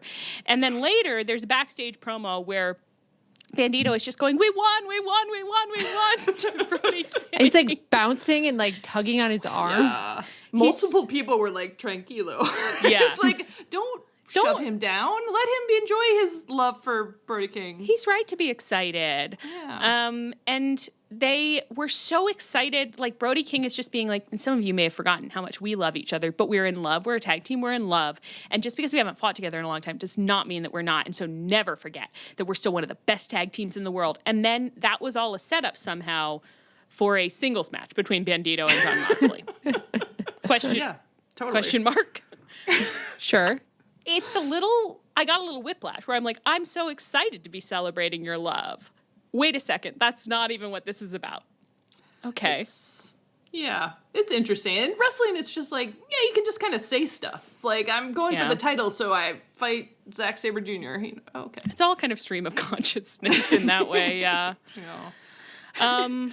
It's a real, just reading Ulysses in here. Some all timelines from Taz in this match, who was on a roll for the whole night, I will say. Yeah, doing some of his best work. He said Brody King had a head like a lobster pot. What do you mean? It's not It's like, you mean he has a large head, I guess. There's lots of things that are large that don't really have any other features. A lobster pot does have a really significant, it's a cage that you can go into, but you can't get out of. That's the thing that I think is most significant. Not its size, but its nature. Is that what, are you saying something about Brody King's head in that? I guess he said a lobster pot, not a lobster cage. That's me. I just was thinking about, well, what did he mean? I don't know, but it feels right to me. I was like, I think you've broken through to first thoughts here. Yeah, maybe. Something. I think I did catch the stream of something. And what is a lobster pot? So anyway, don't worry about that. Then he also, at one point of Brody King, was just shouting, "Keep him down. Keep the big cat down." Wonderful. Wonderful stuff. Transcendent work. I know he and Excalibur, too, like, kept addressing each other. He'd be like, "And you know Excalibur." And it was like, are you trying to cut Tony Schiavone out of this conversation? But I loved it, kind of. Maybe that was purposeful setup for the humiliations. Like, it was like trying to set him up as a tragic figure of the night, because he's about to get humiliated in this next segment we're going to describe, potentially. So also on Dynamite, this is the crown jewel of the evening, I will say. My goodness. Mm-hmm. Swerve and Ospreay met for an in-ring conversation ahead of their upcoming Forbidden Door Oink Up finals. You want to source that?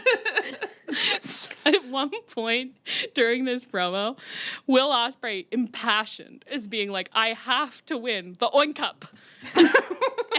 So we'll now be calling it the Oink Cup. The Oink Up. The Oink Up. And it's just like a little pig, oink, like a little Oink Up, the Oink Up. The Owen Cup is out. The Oink Up is in. And I didn't care about the Owen Cup. I love the Oink Up. I love the Oink Up. Soon we'll have a array of our own, the Oink Up, the Connie, Yeah. Yeah. It's a little problematic. I thought you were going to say we'll have a entirely pig-based vocabulary. I mean, that'd be incredible too, yeah. But we can never get rid of the Connie, so we'll just have to think of a way that's pig-related, I think. Maybe. Yeah, I'm sure we can do it, yeah. Yeah, we can do anything.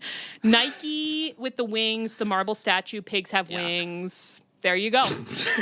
There you go. Solved it. You solved it. Pigs famously have wings. There you go. I onboarded it so easy. I was like, of course I do. When pigs fly. When pigs fly. Pigs have wings. When pigs fly. There you go. Some pig. That's some pig. Okay, pig-based vocabulary. The Oink Up.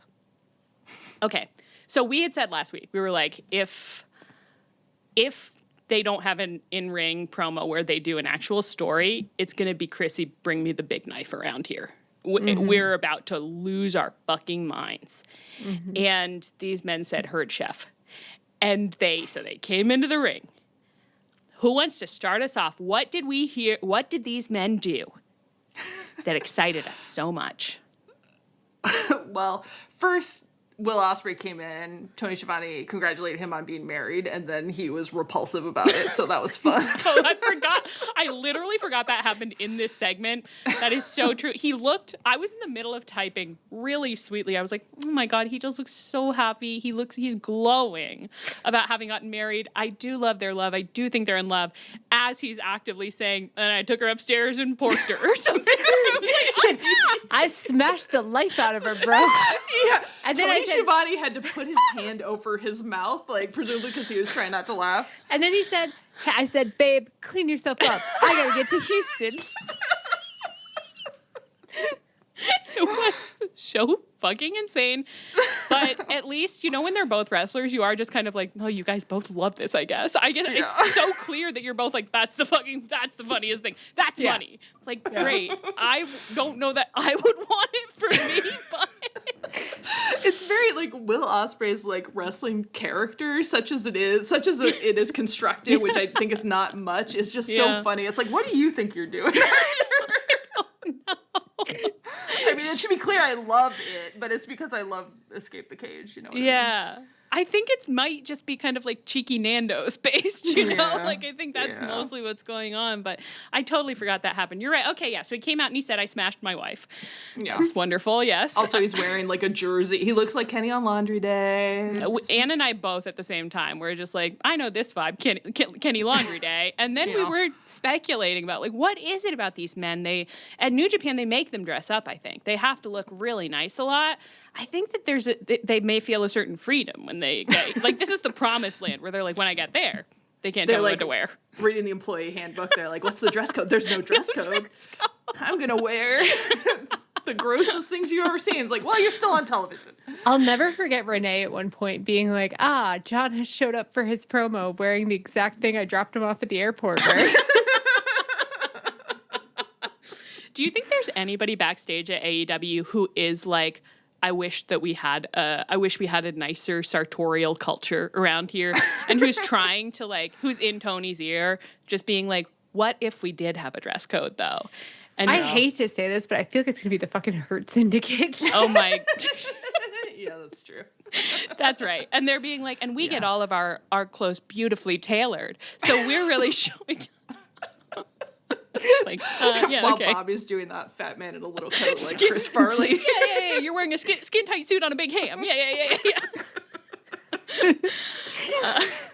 I need Prince Nana to go around bullying all of them for their too tight suits. Seriously. I mean, and he was right to bully Tony for that suit, because I also had been actively bullying Tony for immediately. I was like, what is happening with that suit he's wearing? Yeah. But still, it's like spread the love around. There's a lot of criminals back there. Tony's not the worst of them.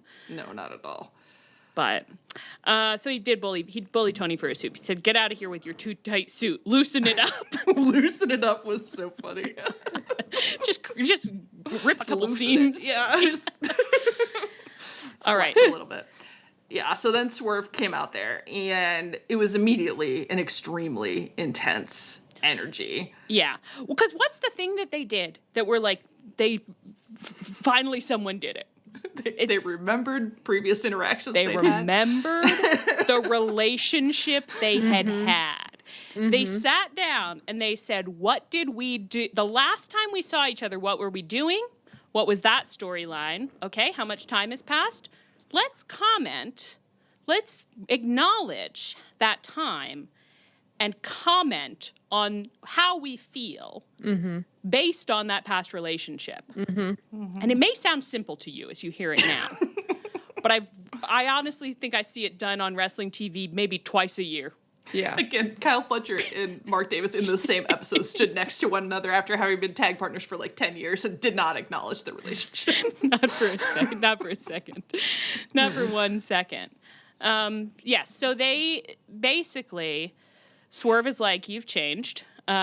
He said, now you're backstage at every arena doing booty boot camp. And it's like, he is walking down hallways being like, what the fuck? Again? Well, they said something unbelievable. Will Ospreay said something unbelievable. No, Swerve said something unbelievable. He said, you say we were friends. You haven't texted or called me in 6 months. I said, lie. Immediately lie. It's like Swerve forgot that he blocked or muted Will Ospreay, and he's like, he doesn't text me anymore. And he's like, he texts you good morning and good night every day. It's like, maybe he hasn't texted you in the last hour, but like, come on. Yeah, no, that's exactly what happened. It's completely right. Swerve got really mad about something shortly after that All-In match, blocked his number, immediately forgot he did it, and now for the past year has just been like, and he never fucking even texted me. Fuck that guy. Fuck that guy. That's so funny. Meanwhile, Ospreay's like, no one ever picks up my calls. He's just sending, like, he's just like, saw a cute dog today. Thought of you. Thought you love dogs. Saw a beautiful leaf. Thought of you. Saw a flower. Thought of you. He's sending him every meme he sees on the internet. Just the only message is just like, funny. Lol. Funny. Thought of you. Meanwhile, Will Ospreay is actually bringing this characterization to both his thing with Kenny last time and with Swerve, where he's like, basically both these guys are coming at him like, how dare you be with the Death Riders now? And Will Ospreay's like, well, at least they'll talk to me. Like, unlike you, which is kind of a fair point, I feel like. Yeah. Yeah. So it's it's consistent characterization. So they're in this back and forth about like, should he be with the Death Riders? What does it mean that he's with the Death Riders? Who's changed? They've both changed. What else are they getting up to in here? I mean, they really unpack the Death Riders thing because Swerve is like, you actually haven't even explained to anyone why you're with the Death Riders. Like, don't you remember what they did to you? And I thought, honestly, this is really good from Ospreay. He was just like, I haven't forgiven them, and I haven't forgotten, but I had to set it aside. And it was like, that's like really sexy. That's so. I'd love to be hearing this from people more. To just be like, no, I'm not over it, but like, you can't. And he didn't say this explicitly, but this is the undertone for me, which is really good. It's like, not everyone can do what you did, which has become so fucking obsessed with revenge that it basically defines your entire life for like, a year, 2 years. Like, it's not sustainable. Yeah. And I had to get my neck fixed. And again, they physically healed my neck. Healed my neck.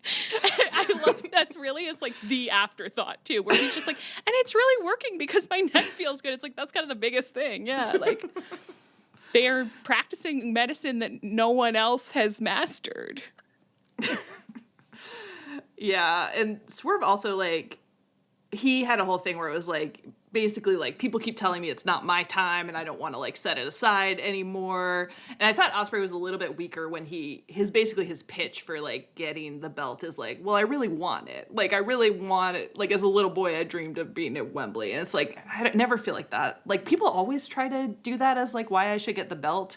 And it's like, well, everybody wants it though. Like, yeah. A little more than that. Right. It's like, what does the belt mean to you? That's like you want to go, and you can't belabor it too much, and I think you do kind of know. I mean, Swerve has done a lot of work where it's like, it is very clear that it's like, the belt is like, he's very concerned, like, I'm being disrespected, and the belt is like a sign of respect that nobody can deny because it's a physical marker. Like, and it's like, that is coming through a lot of the time. Side worked better than Ospreay's. Like I feel like Ospreay, and it's like also just because I can't get over our cloud stories, but it's like if Ospreay was like, everyone keeps letting me down, like you and Hangman don't talk to me anymore, like Kenny's never around, like the Death Riders are the only people who talk to me, so like what else am I supposed to do? At least seek like some external validation, basically. Yeah.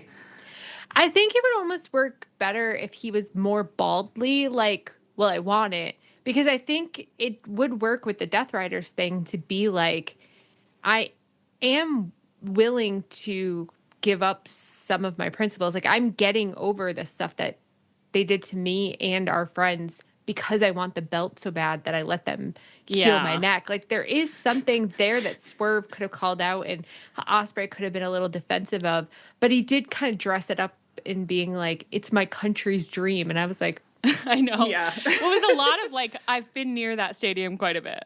And it's and I love that for you. I love that you've seen the people in the room, the people come and go, like watching the lovely Wembley show. Like, I love that for you. But we do need something more, I think. Yeah. And also the thing is, like, if you want to do I'm kind of letting some principles slide because I want the belt so much, it's like, that's like veering into heel territory. And I'm not sure they're really, like, he was trying to cut this, like, ever since I was a little boy, I dreamed of Wembley, which is like not.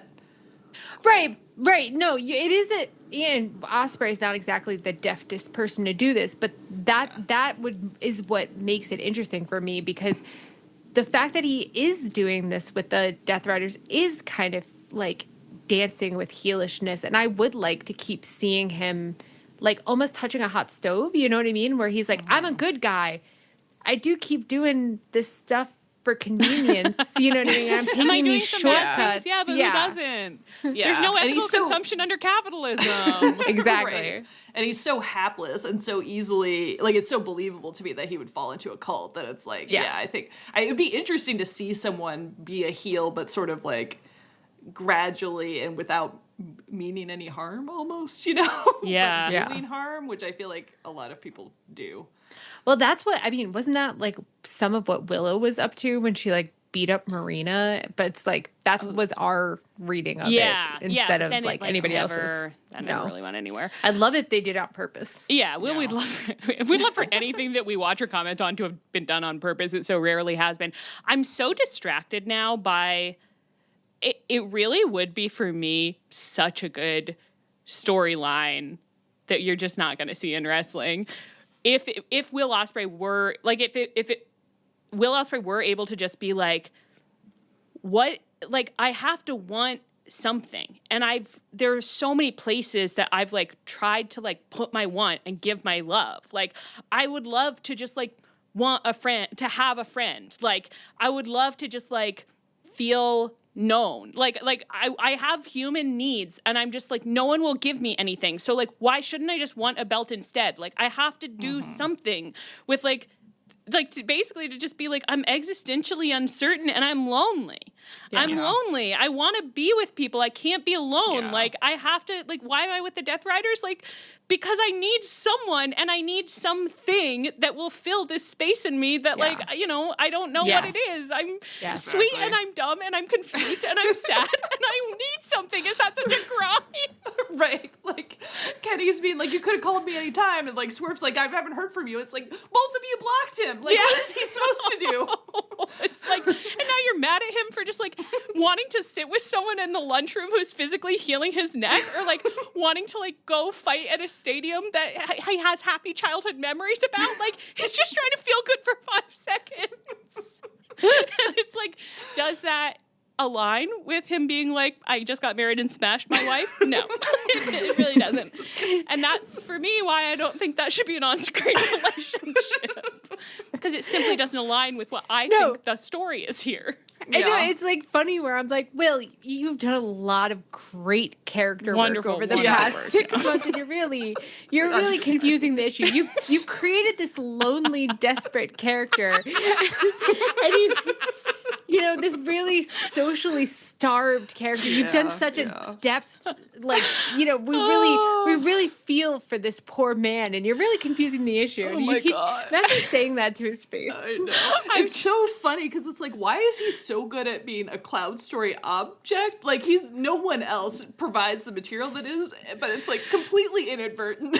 You don't project anything onto him. I really just realized that it's like, what is the root of like our Cloud Story situation? It's Dustin on that episode of WrestleSplania being like, they keep saying I'm depressed. I didn't want to come on this depressed. podcast because they're going to say I'm depressed. I'm not depressed. And it's like, that's still the only thing that interests us in wrestling. Is just, we're like, that wrestler is really depressed, and that's where the story's coming from. And Will Ospreay is the wrestler being like, they're gonna say I'm depressed. I'm not depressed. They're gonna say I'm just lonely. got married. I'm not lonely. I smashed my wife last night. It's like, I don't know what else I can do to convince them I'm not lonely. Nothing, because that's the one compelling story you're telling, and it's so compelling. It's so compelling. When I think about Will, when I'm just like, you want people around you, but there's something blocking it. Like, you can't get them, and so you're just trying to like do something. Like, you just want someone to be like, I'm proud of you. And that, like, for you, I think probably you're just like, if I won the belt, like, everybody would be proud of me. Yeah. Everybody would be proud of me. Will Ospreay. Will Ospreay. Kenny and Swerve would be so happy. They don't block me, for sure. They'd have to talk to me. If I was the guy, if I had everyone the would belt, want to sit at my table at the lunchroom. If I won the belt and I sent someone a funny meme and I said, ha ha, they would say, ha ha. Maybe they'd send me a meme back. They'd send the meme first. See, sometimes, if I had the belt, sometimes I would wake up in the morning and someone else would already have sent me a meme. It's like, no one's ever sent me a meme first. The pathos there. The pathos. That's raw human emotion. It's a universal human experience. I know, as we talk about it, I am like, I understand that feeling. Will Ospreay, I get sent many memes. I'm so lucky to be sent memes, but I have many days of my life where I'm like, I'm unloved because no one has sent me a meme. That's life. That's what it is to be alive in the year 2026 on this bitch of an earth. So true. We're all craving human connection, Will Ospreay. It's a universal story. it really could speak to the male loneliness crisis, you know? Absolutely. Trying to fill it with belts, which just let you down. It's just a hunk of metal, you know, and what you want is friendship. A belt can't hug you back. Yeah. And you know that. I don't think he doesn't want a belt to hug him. He wants a human to hug him. I know, he barely wants a belt this whole time. He's like constantly talking himself out of getting it. He, more than anyone else at that company, is aware that the belt is a tool. The belt is a tool. Belt is going to get him the actual things he wants. Yes. Yeah. He's just dismally being like, it's a human. Okay, nope, completely lost the thought. He's dismally being like, it's a human. This could be one of our belt becomes a human stories. We have one of those. We Ciampa and Goldie. Ciampa. Well, no, we had another. We had it a long time ago. I feel like maybe a dating game one. Some man. Pack, maybe. I don't know. Some man was a belt. Was it with the international title? No, Jay White. Jay White is a belt. Jay White is a belt. He's in the briefcase. He's in the briefcase. That's right. Yep. A classic Tunnel Talk realization to just shout, he's in the briefcase. Wow. Jay White. Jay White is a belt. So some belts can hug you back. I've never seen Jay White give a hug, though, and I don't think he'd be good at it. No. I'd love to see you again someday, Jay. Imagine those wet muscles roping around you. I'm imagining him being very pointy elbowed. Like somehow you're just like, you shouldn't be able to get your elbow to me in a hug, but somehow it's all elbows. It's nothing but elbows. The collarbones poking sharp somehow. ribs. Yeah. No, the whole experience is not pleasant. He's like, that's why they call him the Switchblade. Yeah, there you go. There you go. Wow, that was good. Okay. Thank you so much. Yeah. All right. This was a great promo. It was wonderful. I wanted to tweak a few Will Ospreay things. It's like the energy Swerve was bringing was so erotic. He was so furious. It was I was like, thank God Swerve's back. Genuinely, both of them did a wonderful job. I mean, Ospreay, we've always said, quite weak. When he does purposeful storytelling, quite weak. But he really, they really were like, we're going to set up, this is the emotional situation, we're going to set up, we're going to discuss it coherently, you're going to be able to see our disagreement. Like, they just did it, you were just like, that's good, that is a story. That is a story, and it's very compelling to me. Yeah. Oh, and honestly, when Swerve was like, what the hell, like, you're with the Death Riders now, and Will was like, I forget exactly what he said, but it was like, this isn't about John or something, but he called him John, and I was like, okay, like, I'm interested. Again, I'm not sure this was purposeful, but from a craft perspective, to be saying, like, I haven't forgiven and I haven't forgotten, but but I couldn't get hung up on it. I've had to move on. Anyway, me and John, like, okay, so you're saying one thing, but another thing is coming through really clearly, like a really horny, sexy thing, actually. Yeah, your booty boot camp? Yeah. And combined with, like, Mox's, like, possessive, smirky energy whenever Will is, like, talking to someone else who's like, you shouldn't be, hanging out. Oh my Mox. God, I know. Where he was lurking in that Kenny thing, like, basically just being like, don't talk to him.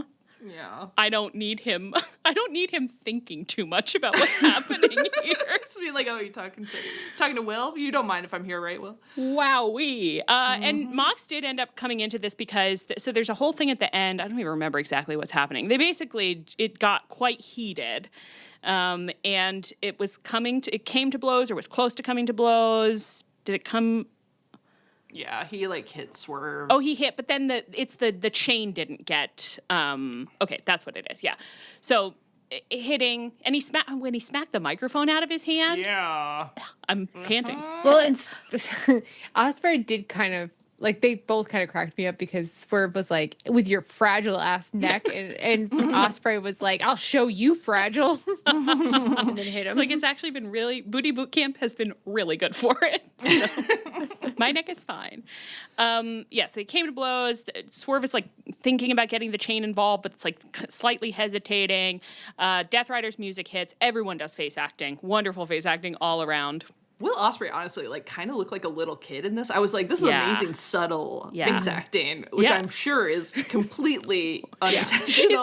Is it so mean that every 5 seconds when we talk about Will Ospreay, we're like, and I know he didn't mean to do that. It's like, wow, that was like prestige television. Like, oh, when John Mox is around, he just feels kind of like small and young and like he's sitting in the back and seat, that can be but like scary, kind of but an it can erotic also way. make you feel protected. You know, it's like it can go either way. Yeah. Ooh, there's a lot there.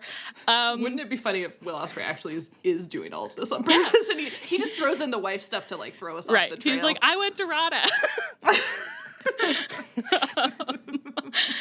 Okay, so then Mox comes out. The Death Riders surround the ring. There's a moment of like, what's going to happen here? Swerve gets on the mic. He's like, you have changed. He leaves. Ospreay leaves with the Death Riders. We get an intermediary segment of something else that I can't remember. And then we're backstage. It was Chris Jericho. Oh, yeah. Because when I was cutting those clips, it made me laugh so hard to be like, the most horny, intense experience of my life, Chris Jericho. And then a different horny experience. Chris Jericho. And for it to be like, I'm so horny. We cut to Chris Jericho. Later, I say in the schedule, I don't really remember what Jericho said here. I was really horny about his mustache. And that's all that was happening, is that I'm typing to you guys like, oh, it sucks that I'm so horny about that mustache, but I just think it looks so good. And then quick cut back to a totally different, and I shouldn't have said that, and it shouldn't be true, but it is. I think he looks like Carrie Elwes. Like, I don't know what to do about it. Yeah. I don't know what to do about it. But, I don't disagree with you. Yeah. So anyway, so then we're backstage. Danny Garcia has been given the direction of like, you are the world's most annoying younger brother, and your job is to infuriate your older brother to the point of violence. And he said, on it, boss. I was born for this role. And so he's just going like, he called you weak. He called your neck weak. What are you going to do about that? He said you have a weak neck. Will Ospreay snaps, shoves him up against a barricade, normal booty boot camp stuff. Mox ducks in. What did he say? What was the line? Do you feel in control of yourself right now? Whew. I think I fainted. Like, Yeah. just like, are you allowed to say it? Do you feel in control of yourself right now?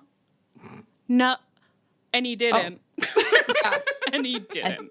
And then he I was don't just like, now. they're just words. Okay. Oh my God. It was a crazy chaser. It was a crazy chaser. Mm-hmm. The way Ospreay went still and just listened with his whole body. Yeah. To John, yeah. To John. Yeah. Listened with his whole body. It was so good. And Mox looks like so like turned on, like at Will's like emotions. He's kind of like, ooh, like we're getting in deep. Like he just looks so like activated, like full body activated by the whole thing. Well, Mox really does have a vibe of like, he needs this too. Like he is sensually feeding on the feeling of like, I am training someone. He's never been happier. Like, he's never been more alive. Like, maybe in his whole run in AEW. Then when he's poking Pac's little tummy and stuff, like, that's how Will Ospreay makes him feel. And this speech was, words can't hurt you unless you let them. They use words when they have absolutely nothing else to use. You are this close, this close. Do not lose control. Do not lose focus. It's just words. It's just words, man. It's just words, man. He said your mind is the pond, and the feelings are the fish. But he said it like sexy, you know, like so sexy. Yeah. Well, this whole like, don't lose control. You're right on the edge, but you can hold back. Oh my you God. cannot lose control. Like it's like literally like this is weird porn, you know? It's edging. Yeah. It's literally edging. It's literally edging. It was crazy. It was a total fucking fever dream. Leah, you said you want to give a little award. Yeah, like some kind of like most valuable player situation where it's just like this pay-per-view is our least favorite pay-per-view because nobody does what they're supposed to do. This feud, like we were like, this feud isn't gonna, like they're not gonna let Swerve and Ospreay do the promos because they haven't for the Owen. The Owen does tend to not have a lot of promo stuff. Yeah. And the three of them showed up and said, girls, I know you had a bad time last week. Yeah, you were really cranky. Yeah. And I felt so safe in their hands, and they understood what they needed to do. Yeah. You raised me up so I can stand on mountains. Thank you, boys. Thank you, boys. Keep it up. Keep it up. Good game. Keep it up. Everybody stay sexy, you know, stay sensual. All right. Anything else in here? I think we kind of did it. All right. Best hand saying it was. This was Leah. It was exciting, horny, and best of all, it made sense. When you're Credit right, where you're credit right. is due. Thrilling stuff. Okay. This week, we were wrapping up the semifinals of the women's Oink Up and setting the finals match for Forbidden Door. So first, Mercedes fought Stardom's Hazuki on Dynamite. This match fucked. Yeah, Yeah. it was so good. It really got time, too, and then they were Yes. just, like, both really good wrestlers. Mm-hmm. And I don't think we've met Hazuki before. I don't think before this round. Okay. She's been around the last like week or two, but Okay. like I don't think we've seen her before. I like her a lot. She's so Yeah. cute. Yeah. So And cute. to me, this is what Forbidden Door is supposed to be, where it's just like a stranger shows up and like A cute new stranger has entered the villa. bombshell. Oh my god! Yeah, there you go. All the New Japan people are bombshell. That actually feels pretty right. Yeah, Yeah. yeah. So Forbidden Door should be the Love Island pay-per-view. It should be. Yeah. Wow. Interesting. But it's not. Well, anyway, but I agree. This is what it's all about. Showed up, very fun presentation, get into the match. They're fucking walloping and spinning each other. Like, it was just like, oh, you guys are going to do it. And they did it. And it was thrilling to be like, oh, I'm really sitting up. I'm really watching the match. Yeah. Yeah. And no one had even really done a promo. No one had done a promo for me, and I still watched the match. So I think that's Incredible. a big win. I know, and they got like top of the hour at 9 and went for like a half an hour or something. It was great. Yeah. It's It's like Mercedes is back, and all of a sudden Tony's Yeah. like minding his P's and Q's again. Seriously. And you know, he said lifeguard on duty. I was really getting away with some stuff, but lifeguard on duty. Mercedes was wearing, I have to say, I was obsessed with the cape. She came out, it was like a matching cape and outfit, like, and then the cape came off. Obviously, people are often wearing little capes. This one was really dramatic. Like, I was just like, wow. You really do see a lot more capes in wrestling than you'd think you would. Yeah, and I thought you were just going to say, like, then you do other places, and it was like, yeah, because I see none. Other places, I've actually never seen a cape anywhere else. Just Comic-Con, pro wrestling. Yep. Yeah. But sometimes, and yeah, if you rewatch like The Mask of Zorro, you know, you'll see a cape in there, but that's about it. Yeah, it kind of makes you want one, honestly. Should we all just start wearing capes in our normal lives? Yes. fun. Yes. We're gonna get the award for living theatrically in real life. I bought a giant handmade poncho from Have a you been thrift wearing store. it? Well, the thing is that there's very few weather conditions in which you want like your trunk covered, but your arms like really to have a lot of freedom. And I think that's a similar thing with capes, where you're just sort of like, I'm extra warm in this specific area. I wonder if that might change, because my mother, she started saying this to me when I was like 20, okay? She used to wear a lot of vests, and she was really pitching them to me, and she would buy them for me, like a little like LL Bean vest, not like a puffy vest, but like just kind of like a day wear zip up vest. And she would say to me like, and the wonderful thing about vests is they keep your core warm, but your arms free. Like, that was a big concern that we all have, is that our core might get cold, but our arms might be too constricted. Like, it was kind of like, what are you doing in these? You know? And as a 20-year-old, I was kind of like, this is deranged. I don't understand why I have all these vests. But now, in my late 30s, I've started to think quite a bit like, there's something to be said for a vest. Keeps your core warm, but your arms free. So I wonder if you could find, as time goes on, that the poncho's utility is becoming increasingly clear. Yes. Yeah. I love that. I do think that like outdoorsy hiker vest thing is like super cute, but as you know, like my extremities are extremely cold. But then like because of some of my meds, I get very sweaty too. So my core is too warm and my extremities are too cold. So I kind of need like a reverse vest, practically speaking. I think it's you kind need of the opposite. Actually, this is pretty much what Hazuki was wearing. You need the pony outfit. You need the that what I call the pony outfit when they have the little the calf warmers. The calf warmers. Yeah. The well-known pony outfit that they wear. Yeah. The boots with the fur. Yeah. The boots with the fur. And do you think all of your problems could be solved by Little Pony play? I'd never thought about it before this moment, but it's worth a shot, probably. Did you, Leah? You responded visually. Did you really understand what I meant when I said we saw Andrade last night? And I was like, sometimes when I look at him, I just think he looks like a human My Little Pony. I don't know what you meant, but I'm so happy you said it. I know. I felt like maybe I want someone out there, just one person, to be like, I know exactly what you. Sometimes you just see him and you're just like, hair. It's the hair. Yeah. It's the hair. It's the hair. And I think you also, like Taz, have broken through to first thoughts with it's like a head like a lobster pot. It's like, I don't know what that means, but I know exactly what it means. That's right. Something about that is right. Yeah. And I think also Andrade wearing kind of strangely colored suits is a little My Little Pony-y in a strange way, because it's like that's his like plastic exterior, and then he's got the hair. And then he has the hair. Then that's a different type of plastic. Absolutely, 100%. Okay.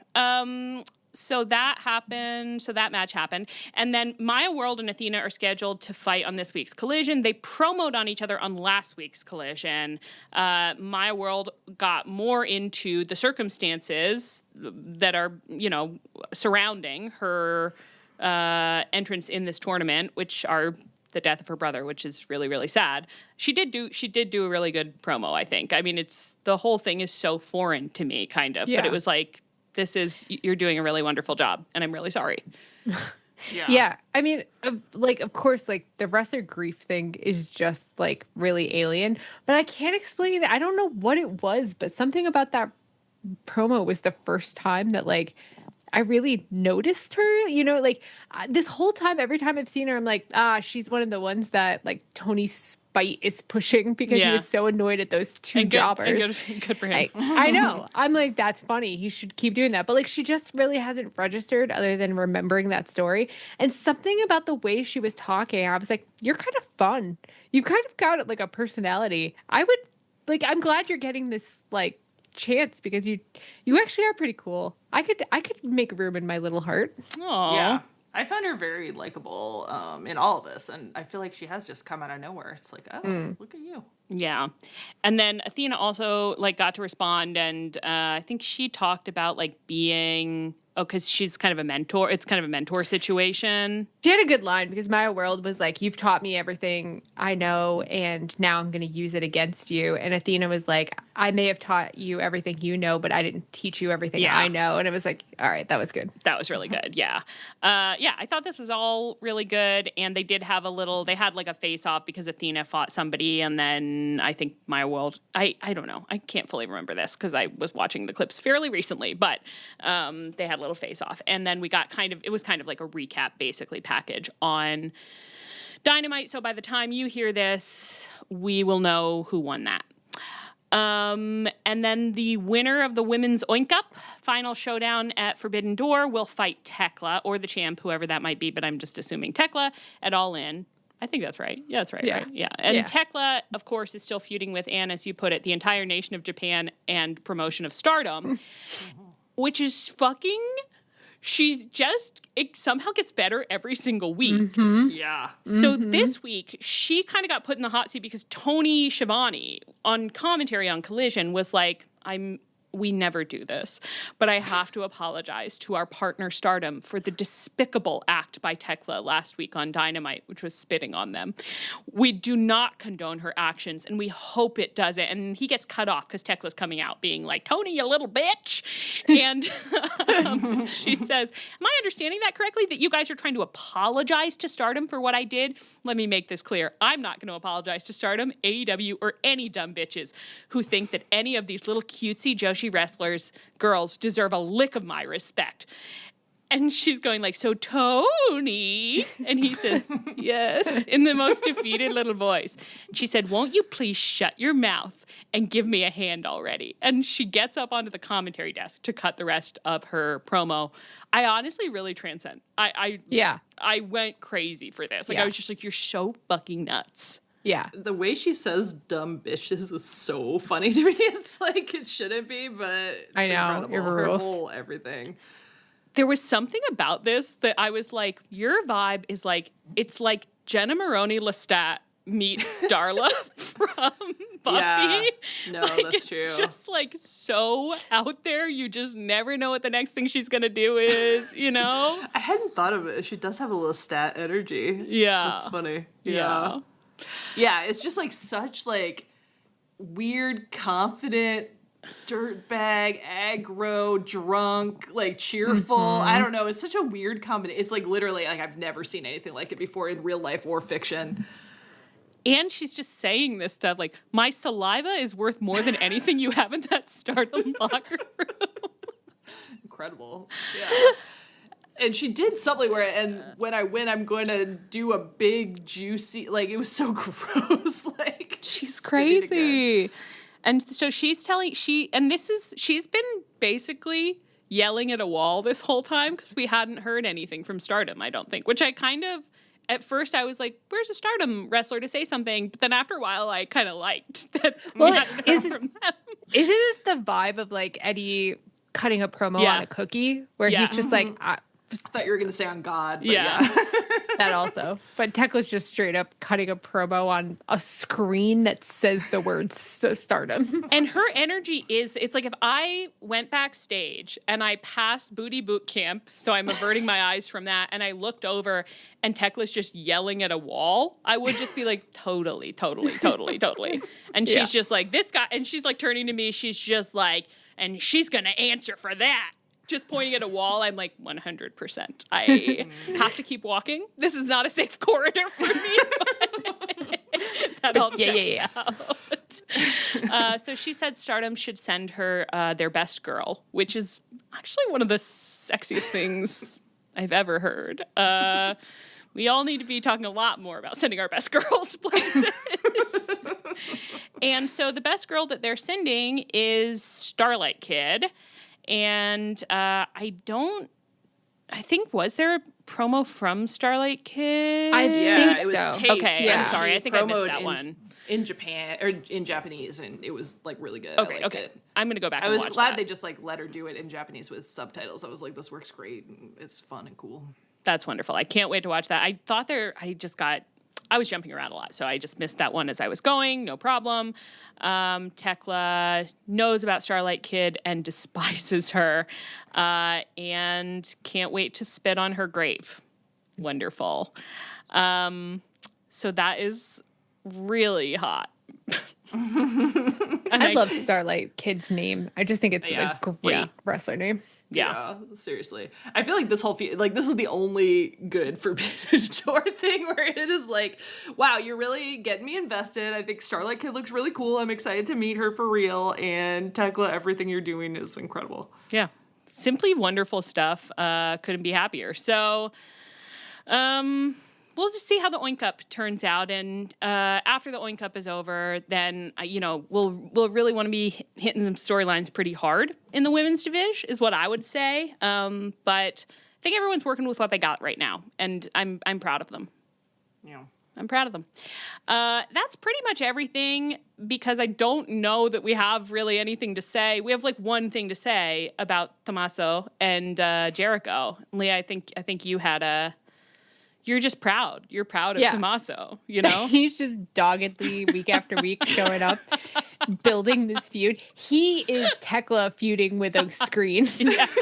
It's so funny. He's also playing the part of like every person in the IWC except for us and Rich Latta, because they're like, Jericho, I used to respect you, but now you do all this comedy bullshit and I hate you. And I hate you so much and I hate everything about you and I want to murder you. You're an ugly old hag now.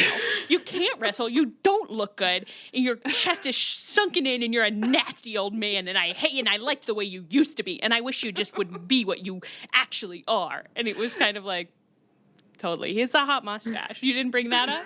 You didn't bring up his hot Carrie Ellis mustache? Or what do you mean? You just haven't noticed it yet. I would love it if Ciampa like was doing his like 1,000 things I hate about you, but like started sliding into. And the worst part is, I don't hate you, not at all. Even a little bit, not even at all. And I think we may have said that. I feel like that's how I want most wrestling promos to end.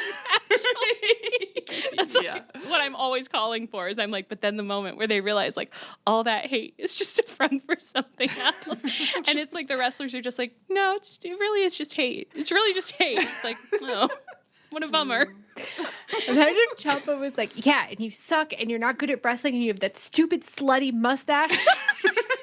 Okay. That'd be incredible. That would be the best thing that's happened to me in my entire life. I have to hear him say, your stupid slutty mustache, and I have to see Chris Jericho just pause, stop dead, and be like, for once, even I didn't totally see that coming. And I'd love to see him get a little flustered. Like, my what? Like, okay.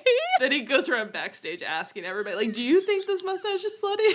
Would you call this a slutty little mustache? And I hope everyone backstage is just like, oh yeah, we've all been talking about it. We've all been talking about, like, it's like pretty bold. Like, it's like you're wearing like a micro mini, basically. It looks good. But yeah. At work? Yeah. Yeah. Like, yeah, we thought that was why. It's advertising things, yeah. It's like, but you knew that. That's why so smart of you to grow it. So smart of you to grow that slutty little mustache. I really would love to watch Chris Jericho be, like, you'd be so flattered, but I'd love to watch a version of Chris Jericho who also is just like, I'm so confused that he didn't see it coming. You know, he's like, I have a plan for everything. Like, I should have, like, if it were a slutty little mustache, I would already have had my gimmick lawyer. I would have already trademarked slutty little mustache. Like, so it can't be a slutty little mustache because I would know and I would have trademarked it. And everyone's like, it's really slutty. It's like, you're like a dirty boy. You're like a nasty, dirty boy. Like, we've all been calling you that behind your back. Like, I thought that was the point. Everyone's congratulating Ciampa. They're like, I think it's really brave of you to say it. Finally, someone says it. He's been walking around here with that thing. And, like, Ciampa didn't even bother to clear it because everyone knows that he did it on purpose. But now he feels self-conscious, too.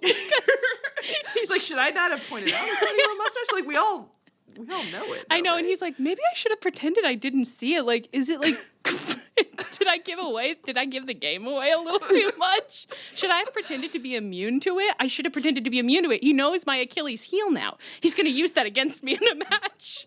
This sounds like we got Ciampa and Jericho in the dating game, and we're trying to, like, set up a scenario in which... Except it's just the storyline they're actively doing. Yeah, which is beautiful. I think that by next week, there's a non-zero chance that I will have internalized that Ciampa did say, you're slutty, I hate your slutty little mustache. And I'm going to be reporting it as a fact, where I'll be like, so fun that he said that slutty little mustache. It's going into our mind palace, like, next to Dax and the Cage. And, like, 2 years from now, someone's going to email the Tunnel Talk email account and be like, so, I can't tell from listening to the episodes, but did Ciampa say slutty little mustache to Jericho? And we're going to say, like, yeah, totally. And then I'm pretty sure Sarah is going to be like, no, you fucking morons. No, you sweet idiots. He certainly didn't say slutty. And we're going to be like, he did. Sarah, you just forgot. He definitely said it. We're Googling it so confidently. Yeah, the time he said slutty little mustache. We're watching every YouTube clip of Ciampa in this feed that we can find, and we're like, I know it's in here somewhere. It's an iconic AEW moment. Like, everybody remembers it. Oh, I wish I could see it. I love their love. I actually do. I love their love. I love when two people are in love and don't understand it. Yeah. And aren't That happens so often in handling it wrestling, well. too. Yeah. It's It's most of wrestling. Well, it's because they're like, I want to fight you. And it's like, no, you want to touch him. You know? Yeah. And that's beautiful. It's beautiful that you don't understand that. The greatest thing in the world, this is what drives the whole mechanism of reality, is to want something and not even know you want it. My God. Yep. To say slutty little mustache and not even think like I want to feel it brushing my upper lip. Everyone backstage being like, wow, Ciampa's bad. Down so bad for Chris Jericho. It's like he's obsessed with it. He's like promoing for no reason. His reason for the feud is just like, you just really annoy me. It's Yeah. like, well. And you know what I'll say to the losers and the haters of Chris Jericho? They're achieving all of this and they're getting like 5 minutes a week, you know? It's true. I mean, They did get Jericho, more time last week actually, but not a ton of time. It's in and out. Yeah. And like doing such important work, you know, when you go through it. Yeah, wonderful stuff. I can't believe he said that slutty little mustache thing. That was so fucking funny. What a genius. Both of them. Jericho for growing it, Ciampa for pointing it out. Jericho didn't even know. He didn't even know what he was doing. He was The thinking... first thing about his presentation that Jericho hasn't fully understood. Do you think he was thinking this whole time, like, this mustache looks dignified? He didn't know. It's like he's flashing bare ass every time he goes out. Was there anything you want to talk about you didn't get a chance to talk about? How did we go 2 hours? I don't know. I don't remember a single thing we said, honestly. I had fun. Yeah. Hey, I had a blast. Always have fun. I think we might have said maybe one smart thing this week, even. Actually. It's possible. Bloody little in there. mustache. Yeah, it's probably that. Well, we that, didn't yeah, say mostly. that. Our legacy, right? Yeah. We just praised it. We just praised it, yeah. Oh, Tommaso, you genius. Okay, on that note, I've been Allie. I've been in. I've been Leah. This is Tunnel Talk. Our theme is by Chris Corkin. You can find us on Twitter, Tumblr, Twitch, and Blue Sky at Tunnel Talk Pod, via email, tunneltalkpod@gmail.com. You can find us on our feed, on the Social Suplex Network feed, where you can check out all the other great podcasts on the network, and you can find us on the Social Suplex Network Discord. Please rate, review, and subscribe to us wherever you get your podcasts. Stay frosty, and please come back next week.